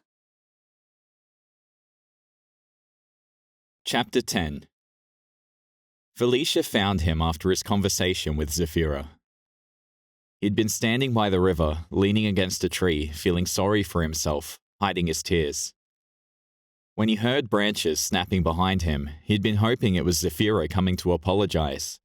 Instead, Felicia approached him in denim cutoffs and a pink spaghetti top strap. The sun had tanned her arms and legs, and she looked glamorous. "What are you doing here by yourself?" she'd asked, approaching him with a smile. "Just enjoying the river." She came to stand beside him, and they had both looked out at the river flowing in front of him. "What are you thinking about?" She had looked at him with concern. He had shrugged. "Did you and Zephyra have a fight?" He had nodded, the words climbing to his throat before he had thought it through. "Do you think I'm gross?" "What?"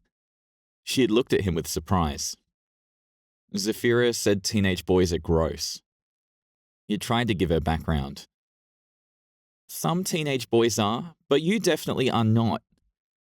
You are like the opposite of gross." She had looked at his chest in admiration. He'd felt his back straighten. This was the first time a girl had looked at him with such open appreciation. He didn't know what to do about it. Each time he had tried to kiss Zephyra, she had flinched and shut him down. He'd wanted to reach for Felicia, but was too scared she'd rebuff him. What if he wasn't reading her signals right? "You really think so?" he had asked, trying to keep the conversation going so he could figure out if she really liked him. "Oh yeah, you are fine." She had touched his bicep and gently squeezed. He had leaned up against the tree as she moved toward him. He gingerly placed his hands on her waist, waiting to see if she'd throw them off. She had stepped closer, her breasts pressing up against his chest, her arms moving around his neck. She was much smaller than him, and he bent his knees. He didn't know who made the move first, but somehow they moved in sync. He moving his head down, her on her tippy toes. They'd kissed, her lips soft against his, her body curvy, her smell sweet. He had gotten hard, prodding into her, and tensed, expecting her to recoil and push him away. Instead, she'd ground her hips against his, grabbed him tighter. Did she like it? He had lost all thoughts, completely caught up in the moment and in the feel of her in his arms. It was only when Felicia thought someone was watching them that the spell between them broke. Noah had walked Felicia back to their tent, feeling like $1,000,000. He took his backpack and went to the bathroom block. He had already had a shower after his ride, but he needed some release. Being with Felicia had stirred up his feelings. He ducked into the cubicle, closing the door as he masturbated. As he closed his eyes and relived the moments with Felicia, her warm body against his, her breasts under his hands. Suddenly, her face changed, and it was Zephyra he was kissing. Zephyra's breasts he was touching. After he'd cleaned himself off with tissues, he stepped out and brushed his teeth. He needed to get over Zephyra. He had spent 4 years pining for her, hoping and praying that one day she would feel the same way, that their friendship would become more. She had made her feelings clear. She found him gross. He needed to put her in the past. He walked out of the toilets deep in thought and stepped against someone. "Ouch," Zephyra said, dropping her toiletry bag. "Sorry, I didn't see you." He bent and picked it up. "Are you okay?" "Yes." She was rubbing her foot. "Fine, just a little sore." "Okay." He stepped away, feeling weirdly uncomfortable and guilty, as if she knew he was thinking about her as he pleasured himself. "Good night." Noah walked off, expecting to hear her footsteps behind him. He looked over his shoulder. She was limping, her face grimacing in pain. Shit, he'd hurt her. He walked back. "How badly did I hurt you?" He bent to check her foot. She was wearing slippers. He was wearing boots, and there was a red mark on her foot. "I'm fine." "No, you're not." He stood looking around. There was a common room, and he had seen a kitchen there. There'd be a fridge with ice, or even a first aid kit. He picked Zephyra up and walked with her. Her eyes widened and she yelped, grasping hold of his shoulders. "What are you doing?" "We'll get some ice for you." "I don't need you to carry me. I'm okay." "It's just a short distance. Anyway, I can barely feel you." Noah purposely kept his gaze straight ahead, not looking down at her again. He stepped into the common area and placed her on the couch. He rifled through the cupboards and found the first aid kit, taking out an ice pack that he activated and placed it on her foot. "How does it feel?" he asked. She winced. "Better?" He lifted it and looked. It seemed red, but there wasn't much swelling. "I don't think it's too bad. We'll hold the ice for 10 minutes and see how it feels after that." Silence descended as he held the ice pack to her foot. "It doesn't feel that bad," Zephyra said. "I think it will be fine in a little while." He nodded, relieved. "Here, I can take over." She put her foot on her bent knee and held the ice pack to it. He stepped back, sat on the sofa across from her. "You can go to bed. I'll be fine." He shook his head. "I'll help you back to your tent. Make sure you're sorted for the night." "Thanks." He nodded. The silence stretched out. "So, you and Felicia, huh?" He looked up at her. "Is it that obvious?" Only to me, because I know you so well." Her voice sounded weird. Was she blushing?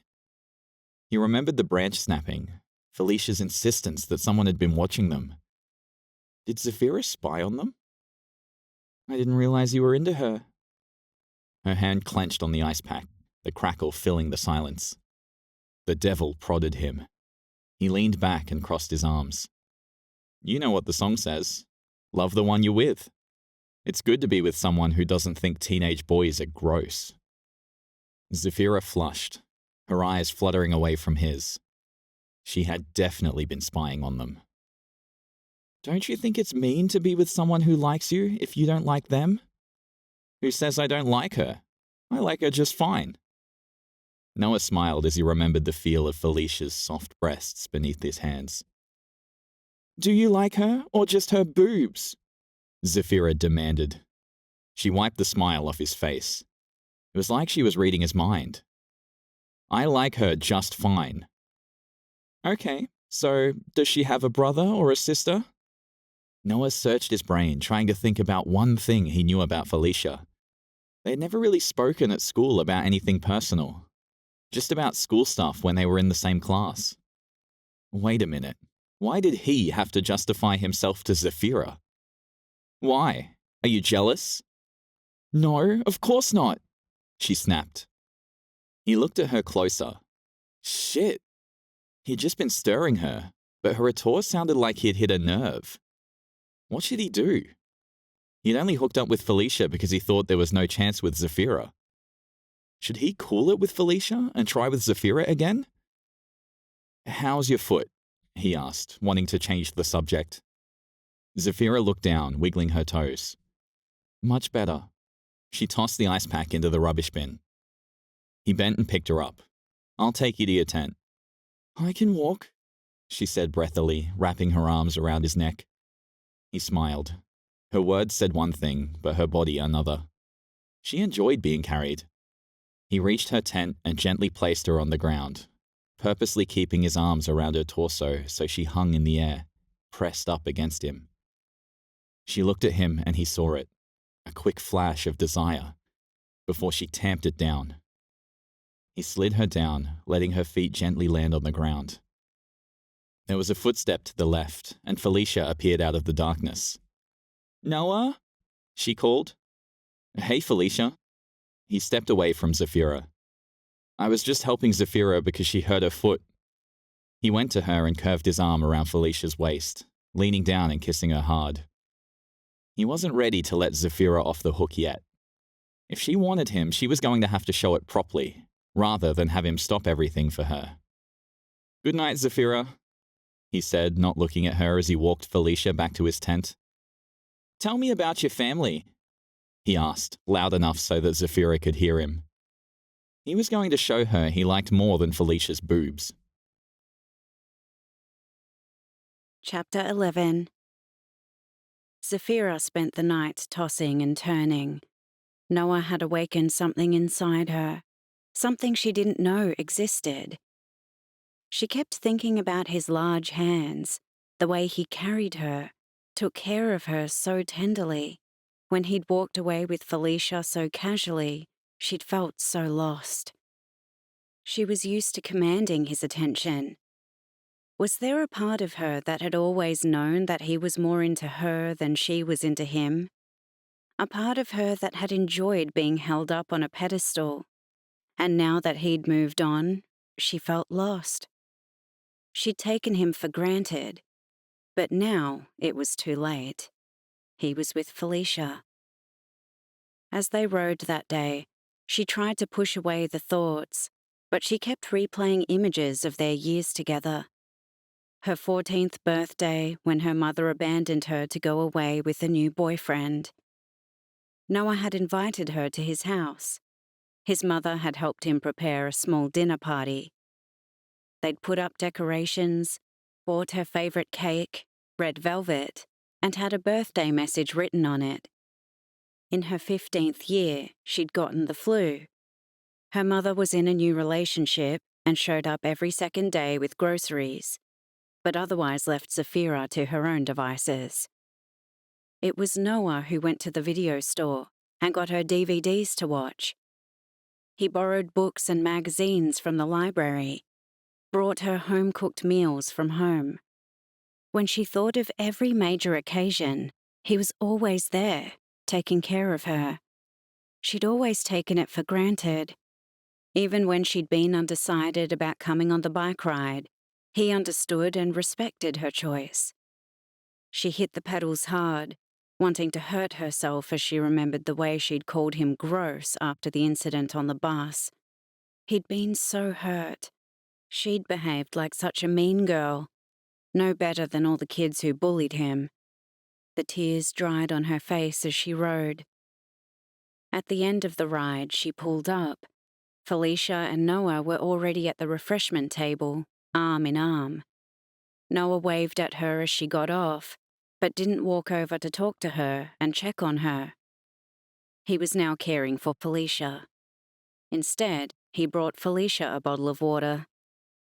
Zephyra tramped to the refreshment tent and got herself a bottle of water, turning away from them as she drank. After her shower, she went to the barbecue. Felicia and Noah were sitting side by side, their heads together. Zephyra was getting sausages when she heard someone calling her name. Noah waved her over as she turned to find him. She reluctantly walked over. "We saved you a seat." Noah pointed to the chair opposite. She wanted to refuse, but then she'd look churlish. "Thanks." She sat and started eating, shoving her sausage into her mouth. The sooner she ate, the quicker she could leave. "I am so sore," Felicia said, rubbing her thighs. "I started cramping like crazy the last 5 kilometers. Thankfully, Noah gave me a deep heat massage when we came back." She kissed Noah on the cheek. "He's the best." Zephyra nodded, clamping her mouth around the food. "How's your foot?" Noah asked. Good," Zephyra lied. It had been throbbing the last few kilometers. Noah frowned but said nothing. Felicia dominated the conversation, and they were both content to leave her to it. Afterwards, Zephyra forced herself to walk without limping, even though her foot was killing her. She didn't want Noah feeling sorry for her anymore. She walked away from everyone and into the woods and called her mother. "Zephyra, how is the bike riding going?" "It was such a great thing you went. Lee and I have had our second honeymoon. With the house to ourselves, we're just able to relax and go with the flow," her mother continued, without giving her a chance to answer. "Oh, great," Zephyra said, taken aback. She'd expected to hear there was trouble in paradise, not that her presence was apparently the mood killer. "It's going great here too. I just think I hurt my foot." Zephyra heard Lee in the background. "Sue, we need more beer." "I've got to go. We'll talk tomorrow." Her mother hung up the phone. Zephyra held the phone to her ear, her eyes tearing. She was going to ask her mother to come pick her up. Her foot was getting tender, and she didn't know if she could keep going. Somehow, since Noah had cut her out, everything was so much harder. She couldn't concentrate the way she did before on the ride. She just kept dwelling on all the things that were bringing her down. She heard a crack of branches behind her and quickly wiped her face. She half turned, checking to see who it was. A large man loomed out of the woods, and her heart stuttered to a stop. The man stepped into the light, and she saw it was Noah. How was it he had transformed into this hulk of a man overnight? "I was looking for you," Noah said, approaching her. "Wanted to see how your foot is going." "Great, I'm fine." He stood next to her, looking from the phone to her face. "Did you call Sue?" She shrugged, not saying anything. It was kind of annoying how in tune with her he was. "Talking to her usually puts you in a mood." He paused, letting the silence settle on them. If it was anyone else, she'd feel the need to fill it with meaningless chatter. But with Noah, it was natural to just stand there and stare out at the moon. "Can you believe how beautiful the country night is?" He looked up at the moon hanging above the forest before them, like a beautiful pendant. The stars were so bright, and it was balmy. "Yeah, it really is," she sighed, feeling the magic of the night relaxing her. "Can I check your foot?" Noah asked. Zephyra shook her head. She knew if he saw it, he'd know how bad it was. "Or I can tell Mr. Brent that you heard it, and he can come look." Zephyra groaned. "Seriously? Seriously." "Fine." She plopped on the ground. Noah kneeled before her. He took off her slipper and sock. She winced. He lifted his phone and turned on the torch function. Her foot was now mottled and bruised. "Shit, this is bad." She sighed. She knew it was bad. I'm just going to press on it, make sure no bones were broken. He did a first aid course as part of his scout training and was always the go-to for nicks and grazes. He squeezed it and she moaned gently. It's not broken, but I don't think you can ride on it tomorrow. She nodded. She'd already reached that conclusion. Maybe you should... He cut himself off before finishing as he looked at her phone. You know, I've been feeling a bit off too. I'm thinking about calling my dad to come pick me up tomorrow. Zephyra's eyes teared. He'd realized that she'd tried asking Sue to come pick her up, only to be blown off. Now he was making an excuse to get her home. You're such a good friend. She squeezed his hand. I'm sorry I've taken you for granted. He looked down at her hands before sitting down beside her, his arm over her shoulders. She curled into him and cried, feeling sorry for herself. Why did her mother never put her first? She thought she'd dealt with her trauma and processed it, but she was feeling so tired and so sore, she couldn't push it away. It'll be okay. I'll talk to Mr. Brent. You can ride in the emergency car tomorrow and hopefully a day's rest will improve your foot. Zephyra nodded, wiping her face. There was nothing for it. She would have to endure. She yawned. Let's get you to bed. Noah stood and tugged her up next to him. He went to pick her up, but she pushed him away. Just help me walk. He nodded, holding out his arm, and they slowly hobbled back to camp. As they broke through the woods, Felicia was there. I was looking for you everywhere, Noah, she snapped, inspecting the way Noah was propping Zephyra up against him, practically carrying her. Zephyra's foot is worse. Can you get Mr. Brent so we can talk to him? Felicia hesitated, not happy about leaving them alone, before doing as he asked. 10 minutes later, Mr. Brent came with a first aid kit. He examined Zephyra's foot and concluded she couldn't ride. Zephyra's hoping one day's rest will help her feel better and then she can resume. Noah covered for her. Can she be in the follow car? Mr. Brent nodded. I think that will be fine. Chapter 12. After Noah left Zephyra at her tent, he walked across the field. Felicia was waiting for him by his tent. How is Zephyra? Felicia asked. Good. She'll be in the provisions truck. She really should go home if she's hurt. It's not that bad, he said, not wanting to tell her about Sue flaking out. She just needs a day's rest. I don't know, it looked pretty bad to me. Even Mr. Brent said she should go home. She's fine, Noah snapped. He didn't want Zephyra to go home. They were finally turning a corner. His head was reeling from her admission that she had taken him for granted. It was working. His dreams were coming true.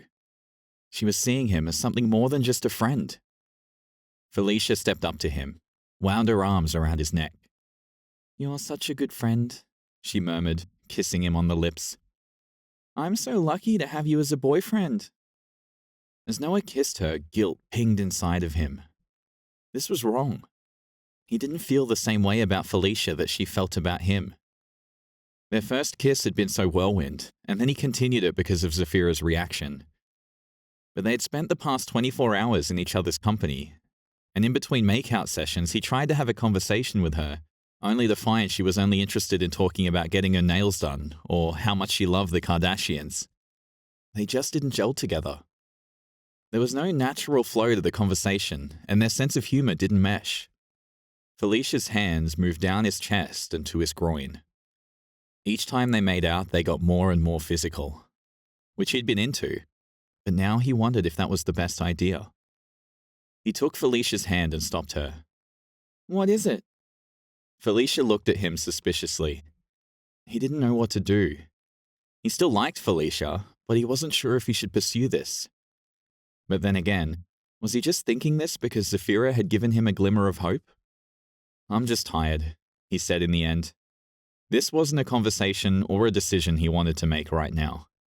He needed some time to process and see how he really felt. Really? Felicia looked at him suspiciously. I have an idea. She tiptoed her hands on his chest. Why don't we bunk together tonight in one tent? That way, we can sleep and still be together? Oh, that's not a good idea. Mr. Brent forbid that from happening. What he doesn't know. Felicia opened his tent and took her sleeping bag from hers into his. We'll just join these together and we'll be fine.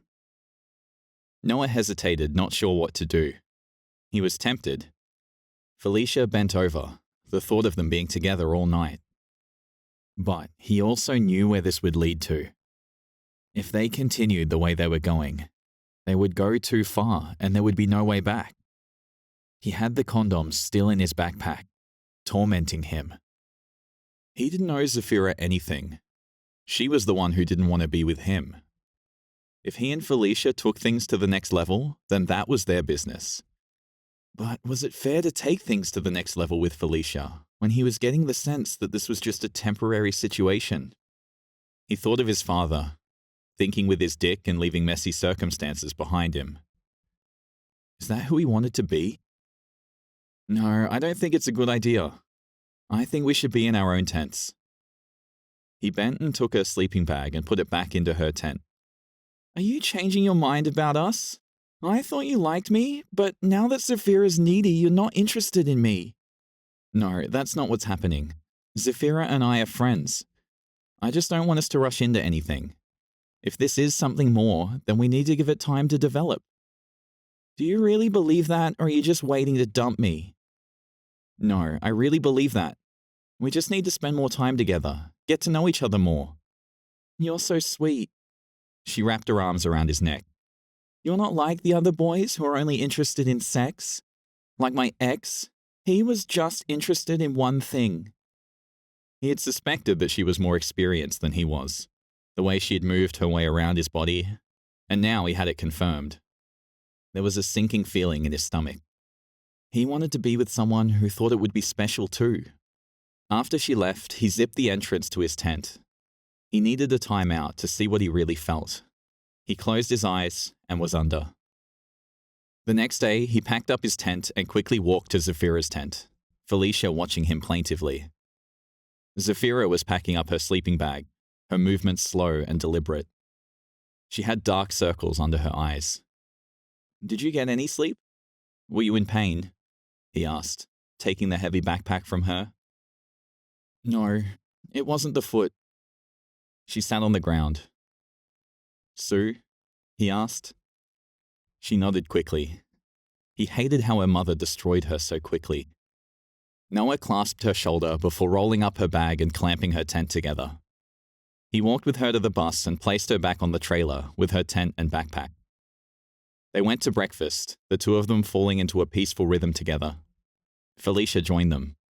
You're so lucky having Noah to help you pack up. It took me ages on my own, Felicia said. I'm lucky that he's a good friend.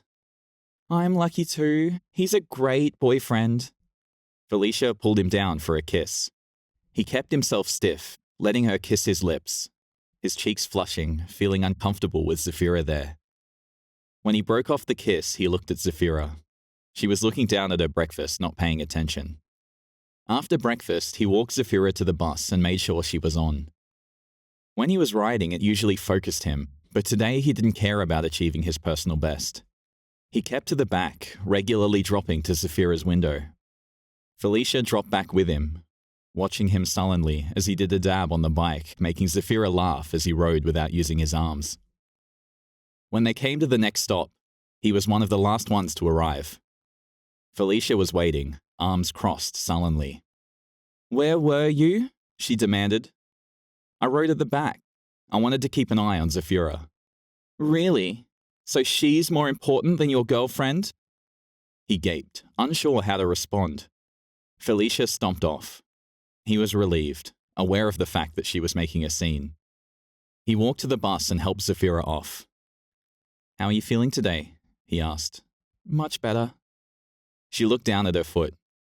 I think I'll be able to ride tomorrow. She smiled. Great. I'll help you set up your tent. He walked with her and quickly put up her tent before setting up his own. Felicia stomped up to them, putting her tent next to his. Feeling guilty, he helped her put up the tent. She seemed placated by him making boyfriend overtures. Zephyra walked to the bathroom, and Felicia helped him unpack his stuff into his tent. She unzipped the pouch of his backpack and yanked out the condoms. Oh, you prepared. She smiled with delight. No, I didn't. I had those. I like a man who prepares. She hugged him tight. Zephyra came back and Felicia tucked the condoms into his pants pocket. Keep those for later. Shit, how was he going to explain that he didn't get those for them? At dinner, Felicia sat between him and Zephyra. Are you going to ride tomorrow? She asked Zephyra. Zephyra nodded. Are you sure you're up for it? Maybe you should go home. I'll be fine, Zephyra muttered, stabbing her salad. Felicia stuck to him all night, acting like she was glued to his side. She kept interjecting into his conversation with Zephyra. He realized he had made her feel insecure by not riding with her the way he did a few days before. The more demanding she was, the more he was turned off. The decision was being made for him. It was time to break it off. He'd have to wait until the bike ride finished. He did not want to deal with an awkward ex for the next few days. In the meantime, he just needed to keep her at a distance, so she got the sense that it wasn't on. He was relieved Zephyra's tent was next to them. Hopefully it would make Felicia more bashful about trying anything. Chapter 13. Zephyra woke up to loud voices coming from her left. She heard Noah shouting, "This isn't a good idea." "Why? If we're boyfriend and girlfriend, then this is what we should do." There was the sound of nylon rustling, kissing sounds. OMG. Felicia was in Noah's tent and they were doing it. Zephyra covered her ears with her pillow. She sought her headphones and phone, putting them in. She did not want to listen to them having sex. This was horrific. She hunkered down, eventually falling asleep. In the morning, Noah was putting his tent down when she woke up, Felicia next to him, working on her tent. "Good morning," Zephyra said. "It sure is," Felicia sashayed. Felicia went to put something in her backpack, and it fell open. "Whoops," she laughed, picking up the condoms. "You'd better take these leftovers." Zephyra looked at Noah. He looked at the condoms, horrified. "They're not mine," he yelped. "You brought them on the trip, didn't you? And how lucky you got to use them." Noah looked at her guiltily. Zephyra turned away, rolling up her sleeping bag. She glanced over her shoulder and saw Felicia leaving with her packed tent and sleeping bag. "I need to explain," Noah said after Felicia left. "You don't owe me any explanations. You're a free man, free to do whatever you like." Zephyra walked past him, avoiding him during breakfast. Later, as they prepared to start the ride, Noah was with his bike, Felicia nowhere to be seen. Zephyra got on her bike and Noah shadowed her, remaining in the back as everyone overtook them. "I'm okay. You can go on ahead and catch up to Felicia." "I'm right where I want to be." Noah continued cycling next to her. Soon, their regular relationship settled. He would make a goofy pose and make her laugh. They'd do short sprints and then relax. It was nice just being in the groove together, being friends. That's all they were. She'd missed her chance. He was now with Felicia. She needed to respect that and just appreciate his friendship. If she had a time machine, she would have done things differently. After dinner, he set up his tent next to hers. "Where's Felicia?" she asked. Noah shrugged. It was on the tip of her tongue to ask if there was trouble in paradise, but she snatched them back. It wasn't her business. "It's our last night," Noah said. Zephyra smiled. It was a blustery night. The rain began. They retreated into their sleeping bags. She was lying down when water began leaking from the roof. "You have got to be kidding me!" she exclaimed, getting up and putting on her clothes and jacket. "Is everything okay?" Noah called out from his tent. "Yep, all good." She lay back and closed her eyes, trying to sleep. A drop fell into her eye. Soon her sleeping bag was damp. "Fuck! Fuck! Fuck!" She lost it. "I'm heading over," Noah called out. She heard rustling outside and the zipper of her tent opened. Noah's face appeared. "What's wrong?" He was holding a torch in his hand, which he flashed into the room. "Shit! Okay, come into my tent."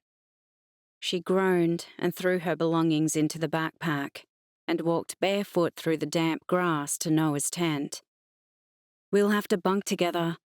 He opened his sleeping bag up and lay it flat on the floor. "Lucky for us, my mother packed an extra blanket." He threw it on top of the sleeping bag, then got a t-shirt and folded it up so that it was a pillow. He lay down and patted it next to her. She lay down next to him, covering herself up with a blanket. It was suddenly awkward, lying so close to him. Noah turned off the torch, and they were in darkness. He was lying pressed up against her. She was so aware of her hands, didn't know where to put them. "Are you okay?" he whispered in the darkness, just above her left ear. "I'm good," she whispered back, gripping the blanket tightly to her chest. What would Felicia think about this? She might get the wrong idea. It's not her business. "So you just used her for sex and dumped her? Why would you think that about me? I'm not like my father." He snapped on the torch again, leaning up on his elbow and looking down at her. "I heard you both last night. I saw the condoms." "If you heard us last night, then you know what happened." "No, I put my headphones on and blocked it out. I didn't want to listen to you having sex." "And what makes you so sure that we had sex?" "I know what sex sounds like, and Felicia told me."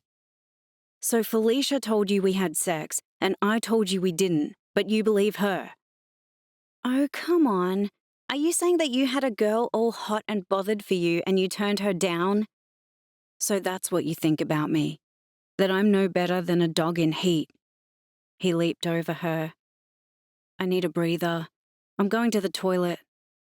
He unzipped the tent and stomped out. "Noah, don't go."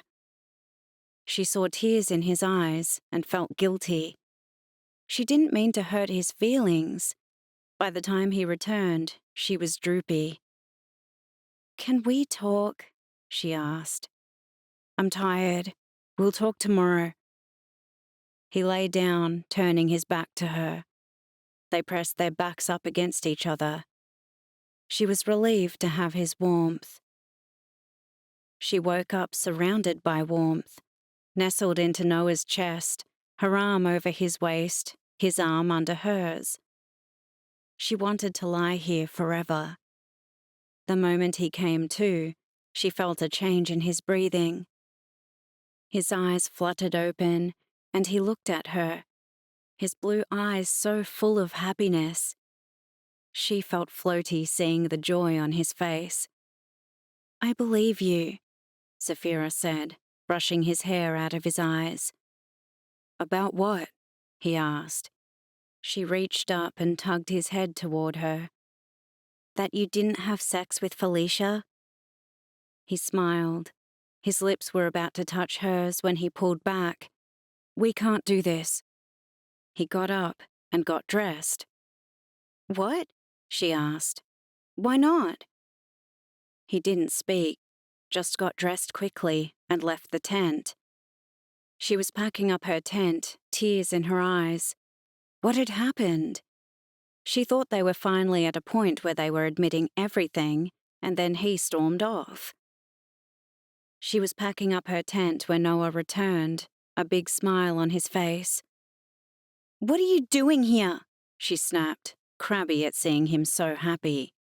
He put his arms around her waist and pulled her to him. Now we can start the day properly. He leaned down to kiss her. She hit him in the chest and pulled away. Now you want to kiss me?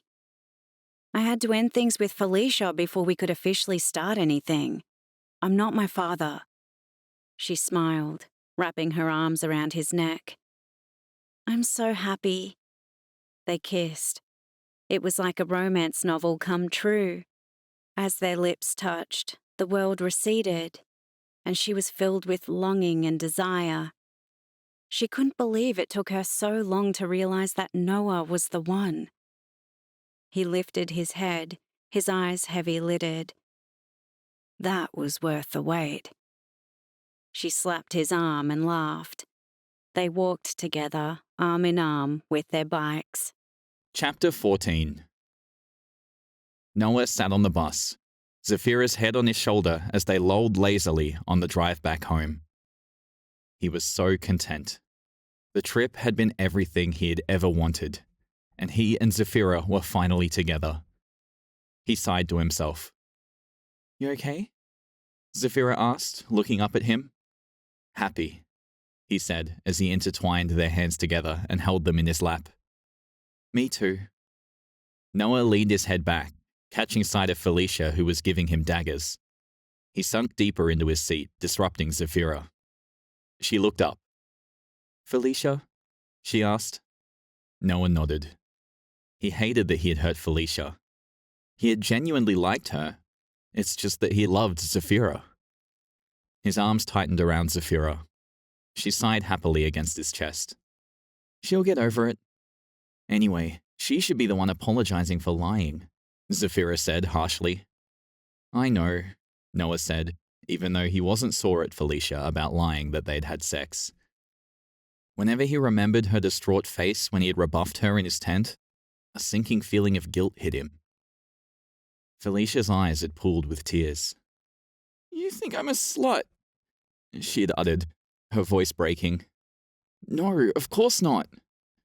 Noah had wiped her tears, then shifted her off his lap and next to him. I just wanted to be special for the first time, with someone I have feelings for. You mean with Zephyra? Felicia had asked, her eyes narrowing. Noah had shifted uneasily, words stuck in his throat. Am I just a stepping stone to you and Zephyra getting together? Felicia asked. No. I like you. I just want to take it slow, Noah had reassured her. He would always regret not breaking it off then and there. Instead, he found her a few hours afterward when he and Zephyra had admitted their feelings. Felicia was packing her tent and had greeted him with a smile, which quickly faded as soon as she saw his flushed face and that he was cracking his knuckles as he had approached. I don't think this is working out, Felicia had said, turning her back to him as she had folded up her sleeping bag. I think it's best if we break it off now. He had heard the tears in her voice. I'm so sorry, Felicia, he had said. He had waited a beat, but she didn't turn around. He had hurried away, wanting to at least give her privacy.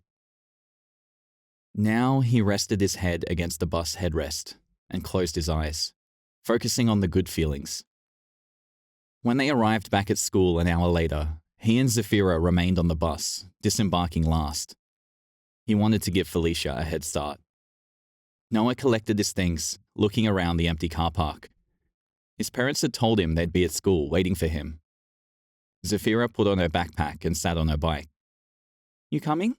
She asked. Of course. He smiled and followed her, pushing away his concern. They rode slowly home, their legs tired and sore. I can't wait to get into the bath, Zephyra said when they reached her house. He pushed her bike under the carport and followed her into the house, carrying her backpack and tent. Her mother Sue was sitting on the couch, a sea of white tissues littering the surrounding carpet. She looked at Zephyra with bloodshot eyes. He broke up with me, she wailed, reaching her arms for her daughter. Zephyra sighed, sitting on the couch and hugging her mother. Noah took Zephyra's belongings into her bedroom and placed them on the floor. I'll call you later, Zephyra said, blowing him a kiss over her mother's sobbing form as he walked back into the living room. Noah nodded and rode home. When he entered, silence greeted him. "Mum?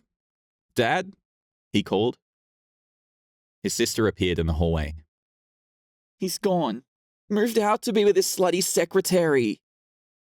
Noah dropped his bags with a thud. It couldn't be true. He ran into his parents' bedroom.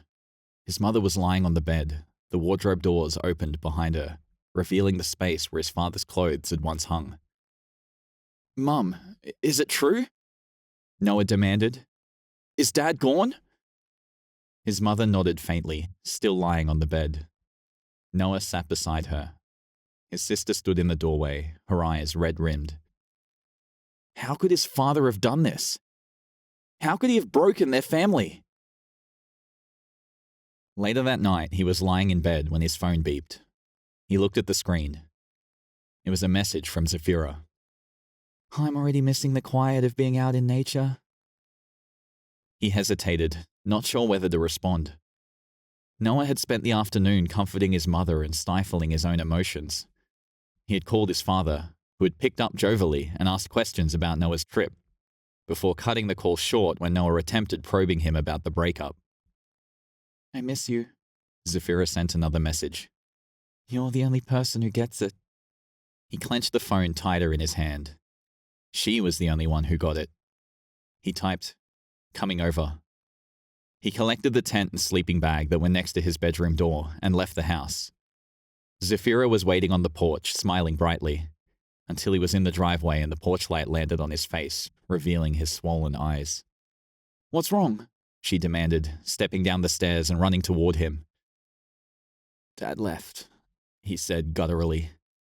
No, she gasped. Let's go to the park. He nodded to the tent and sleeping bag on the back of his bike. Okay. She ran inside, putting on her runners and a jacket. As they glided through the dark streets, he looked through the windows of houses they passed, catching glimpses of families sitting down to dinner. That was once his home, a home full of happiness and cheer. When they arrived at the park, they worked together in silence, setting up the tent and laying down on the sleeping bag, the entrance unzipped so they could see the full moon lighting up the sky. I'm sorry, Noah, Zephyra whispered, her head on his shoulder, her arm hugging him tightly. Your family was like a perfect dream family. I loved going over there, having your mum make a big fuss as she served dinner. I loved it too. He blinked back the tears that seeped down his face. But all dreams end.